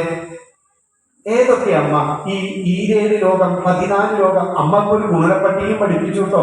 ഈരേഴ് 2 ഗുണനം 7 = 14 ഒരു ഗുണനപ്പട്ടിക. ഈ കുഞ്ഞു ചോദിച്ചു, അമ്മ 14 ലോകങ്ങളുണ്ടോ? അമ്മ പറഞ്ഞു, ഉണ്ട് മോനെ, ഉണ്ട് മോളെ. ഏതൊക്കെയാ അമ്മ 14 ലോകം? മിണ്ടാതിരിക്കണവിടെ എന്ന് പറഞ്ഞു മതിയോ? അമ്മ പഠിക്കണം. വിജ്ഞാനത്തിന്റെ ബ്രാഹ്മ തേജസിന്റെ ഭാവമായിരിക്കണം അമ്മ. അമ്മ പറയണം, മേലെ ഭൂർഭുവർസ്വർമഹർജനോ തപോ സത്യ. അങ്ങനെ 7 ലോകം മേലെ, താഴെ ഭൂമിയടക്കം, അതലം വിതലം സുതലം തലാതലം രസാതലം മഹാതലം പാതാളം, അങ്ങനെ 7 താഴെ. അങ്ങനെ ഈ 14 ലോകത്തിന് അധിപനാണ് കായാമ്പൂ വർണ്ണനായ ഗോവർദ്ധനധാരിയായ ആപദ്ബാന്ധവനായ യോഗേശ്വരനായ സാക്ഷാൽ ശ്രീകൃഷ്ണനുണ്ടല്ലോ. ഈ 14 ലോകത്തിന് അധിപനാണ്. ഉടനെ തന്നെ അമ്മ അടുത്ത ഗുണനപ്പട്ടിക പഠിപ്പിച്ചു. ഈരഞ്ച് രൂപി വണങ്ങിടുന്നേ 2 × 5 = 10 അടുത്ത ഗുണനപ്പട്ടിക. സന്ധ്യാസമയത്ത് നാമം ചൊല്ലി പഠിപ്പിക്കുമ്പോൾ തന്നെ മക്കളെ ഗുണനപ്പട്ടിക പഠിപ്പിക്കുക മാത്രമല്ല, ആ ഭഗവത് കഥകൾ പറഞ്ഞ് കുട്ടികളുടെ ഭാവനാലോകത്തിൽ ഭഗവാനെ എത്തി. മക്കളെ, രണ്ട് കൈയും കൂപ്പുമ്പോൾ ഈ കൈയിൽ 5 വിരൽ, ഈ കൈയിൽ 5 വിരൽ, അങ്ങനെ ഈരഞ്ച് കുപ്പി വണങ്ങിടുന്നേ. ഭഗവാൻ ശ്രീകൃഷ്ണനെ, കായാമ്പ് വർണ്ണനെ, ഗോവർദ്ധനധാരിയെ നമ്മളിതാ 2 കൈയും കൂപ്പി നമ്മൾ തൊഴുകയാണ്. അപ്പോൾ അമ്മ ആരോഗ്യവും ധനവും മാത്രം സംരക്ഷിച്ചാൽ പോരാ, ഈ വിജ്ഞാനത്തെ, ഭഗവത് കഥകളെ കുഞ്ഞുങ്ങൾക്ക് പറഞ്ഞു കൊടുക്കണം. ഇങ്ങനെ ശ്രീകൃഷ്ണൻ എന്ന് പറയുന്ന ഒരു മഹാവ്യക്തിത്വം എന്താണ് തന്റെ രൂപം കൊണ്ട് നമ്മളെ പഠിപ്പിക്കുന്നത്, ഇത് നമ്മൾ സ്വീകരിക്കണ്ടേ? ഭഗവാൻ എന്താണോ പഠിപ്പിച്ചത് അത് നമ്മൾ സ്വീകരിക്കണ്ടേ? ഇത്രയേറെ വിഷമങ്ങളും സങ്കടങ്ങളും ഉണ്ടായിട്ട് കരയാതെ, ചാഞ്ചാടാതെ, ചഞ്ചലനാകാതെ അചഞ്ചലനായി നിലനിൽക്കാൻ കൃഷ്ണൻ എങ്ങനെ സാധിച്ചു? അതുകൊണ്ട് ആ ഭഗവാനാണ് നമ്മുടെ മാതൃക, ആ ഭഗവാനാണ് നമ്മളെ പഠിപ്പിച്ചത്. ഈ ഭഗവാന്റെ കഥകൾ പറഞ്ഞ് കുട്ടികളുടെ ഭാവനാലോകത്തിൽ ഭഗവാനെ സൃഷ്ടിക്കുമ്പോഴാണ് ആധ്യാത്മിക വിദ്യ കുട്ടികളിലേക്ക് പകർന്നു കൊടുക്കുക. വീണ്ടും മനസ്സിലാക്കുക, ആധ്യാത്മിക വിദ്യ എന്ന് പറയുന്നത് ശാശ്വത മൂല്യങ്ങളാണ്. കാലം എത്ര മാറിയാലും മാറാത്ത ശാശ്വത മൂല്യങ്ങളെയാണ് നമ്മൾ ആധ്യാത്മിക വിദ്യ എന്ന് പറയുന്നത്. അത്തരം വിദ്യ നമ്മുടെ കുട്ടികൾക്ക് പകർന്നു കൊടുക്കാനാണ് സത്യത്തിൽ എല്ലാവരും വിവാഹം കഴിച്ചത്. വിവാഹം കഴിച്ചത് 5 കാര്യങ്ങൾ, പഞ്ചമഹായജ്ഞങ്ങൾ ചെയ്യാനും നമ്മളുടെ 16 ഷോഡശ കർമ്മങ്ങൾ എന്ന നൈമിത്തിക കർമ്മങ്ങൾ ചെയ്യാനുമാണ് വിവാഹം. അങ്ങനെ 16ഉം 5ഉം 21 കാര്യങ്ങളാണ് ഗൃഹസ്ഥാചരണമായിട്ട് പറയുന്നത്. നിത്യകർമ്മങ്ങളും നൈമിത്തിക കർമ്മങ്ങളും. നൈമിത്തിക കർമ്മങ്ങളല്ലാതെ മറ്റു പലതും ഉണ്ട്. പക്ഷെ എന്നാൽ ഇത്രയെങ്കിലും, ഇപ്പൊ പിറന്നാളൊന്നും നൈമിത്തിക കർമ്മത്തിൽ പെട്ടതല്ല, അപ്പൊ അതും കൂടി പ്ലസ് ഒന്നും കൂടി ചേർത്തു. ഇങ്ങനെ നിത്യ നൈമിത്തിക കർമ്മങ്ങളെ വിധിയാവണ്ണം നമ്മൾ ആചരിക്കാനാണ് ഗൃഹസ്ഥാശ്രമം, അതിനാ വിവാഹം കഴിച്ചത്. ഈ ഒരു ബോധത്തോടു കൂടി ആധ്യാത്മിക വിദ്യ നമ്മുടെ വീട്ടിൽ നമ്മൾ പഠിച്ച് മക്കളെ പഠിപ്പിച്ച് കുട്ടികളുടെ ഭാവനാലോകത്തിൽ ഭഗവാനെ ഇരുത്തി ഭഗവത് കഥകൾ പറഞ്ഞ് അവരുടെ മുന്നിൽ ശ്രേഷ്ഠ വ്യക്തിത്വങ്ങളായി, മാതൃകാ വ്യക്തിത്വങ്ങളായി, അവർ എന്താണോ ചെയ്യരുതെന്ന് വിചാരിക്കുന്നത് അത് നമ്മൾ ചെയ്യാതെ അവരെന്ത് ചെയ്യണമെന്ന് ആഗ്രഹിക്കുന്നുവോ അത് നമ്മൾ ചെയ്ത് അവരുടെ മുന്നിൽ ശ്രേഷ്ഠന്മാരായി തീരുന്ന, ആചാര്യന്മാരായി തീരുന്ന നല്ല അമ്മയും അച്ഛനും പുനർജനിച്ചാൽ ഉറപ്പിച്ചോളൂ, നല്ല മക്കളുണ്ട്. അപ്പൊ കുട്ടികളെ നന്നാക്കാൻ ഒരേ ഒരു വഴിയുള്ളൂ, അത് ശ്രീകൃഷ്ണൻ പറഞ്ഞ വഴിയാണ്. അമ്മയും അച്ഛനും നന്നാവുക, അച്ഛനും അമ്മയും നന്നാവുക. അപ്പോ സ്വാഭാവികമായിട്ടും കുട്ടികൾ നന്നാവും. അതാണ് കൃഷ്ണൻ പറഞ്ഞത്, യദ്യഥാ ജഗതി ശ്രേഷ്ഠ തത്തദേവേതരോചന സയത് പ്രമാണം കുരുതേ ലോകസ്ഥതനു വർത്തതേ. ലോകത്തിലുള്ളവർ ശ്രേഷ്ഠന്മാരായ അമ്മയും അച്ഛനും ചെയ്യുന്നത് അനുവർത്തിച്ചാണ് ജീവിക്കുക. ഈ ഒരു ബോധത്തോടു കൂടി വേണം നമ്മൾ ഈ ഇവിടത്തെ ക്ഷേത്രേശ്വരനായ ഈ ഭഗവാനെ ഭജിക്കാൻ, ഭഗവത് കഥകൾ കേൾക്കാൻ ഒക്കെ നമുക്ക് അതിലൂടെ സാധിക്കട്ടെ എന്ന് മാത്രമാണ് ഈ ത്രിസന്ധ്യാ സമയത്ത് പറയാൻ എൻ്റെ മനസ്സിൽ വന്നത്. നിശ്ചയിക്കപ്പെട്ട വിഷയവും അതായിരുന്നു, ആധ്യാത്മിക പഠനത്തിന്റെ ആവശ്യകത എന്നുള്ളതായിരുന്നു. അത് നമ്മുടെ വീടുകളിലൂടെ സംഭവിക്കേണ്ടതാണ്, വിദ്യാലയങ്ങളിൽ നിന്ന് സംഭവിക്കേണ്ടതല്ല എന്ന് മനസ്സിലാക്കി വീടുകൾ വിദ്യാലയങ്ങളായി തീരണം എന്ന പ്രാർത്ഥനയോടുകൂടി വാക്കുകൾ ഉപസംഹരിക്കട്ടെ. എല്ലാവർക്കും നന്ദി, നമസ്കാരം.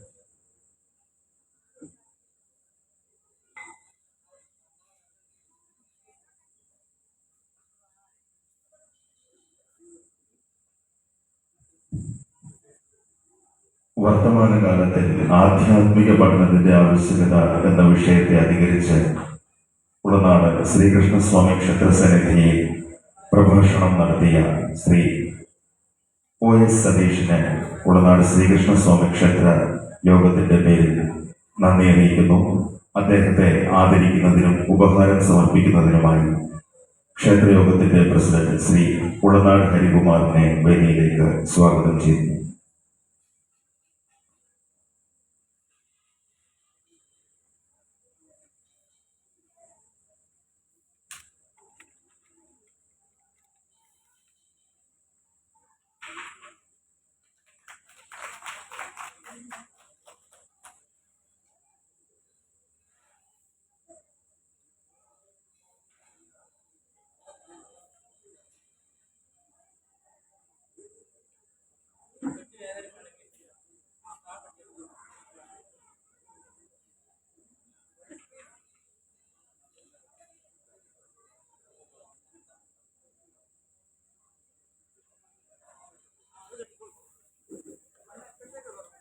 ഉടനെ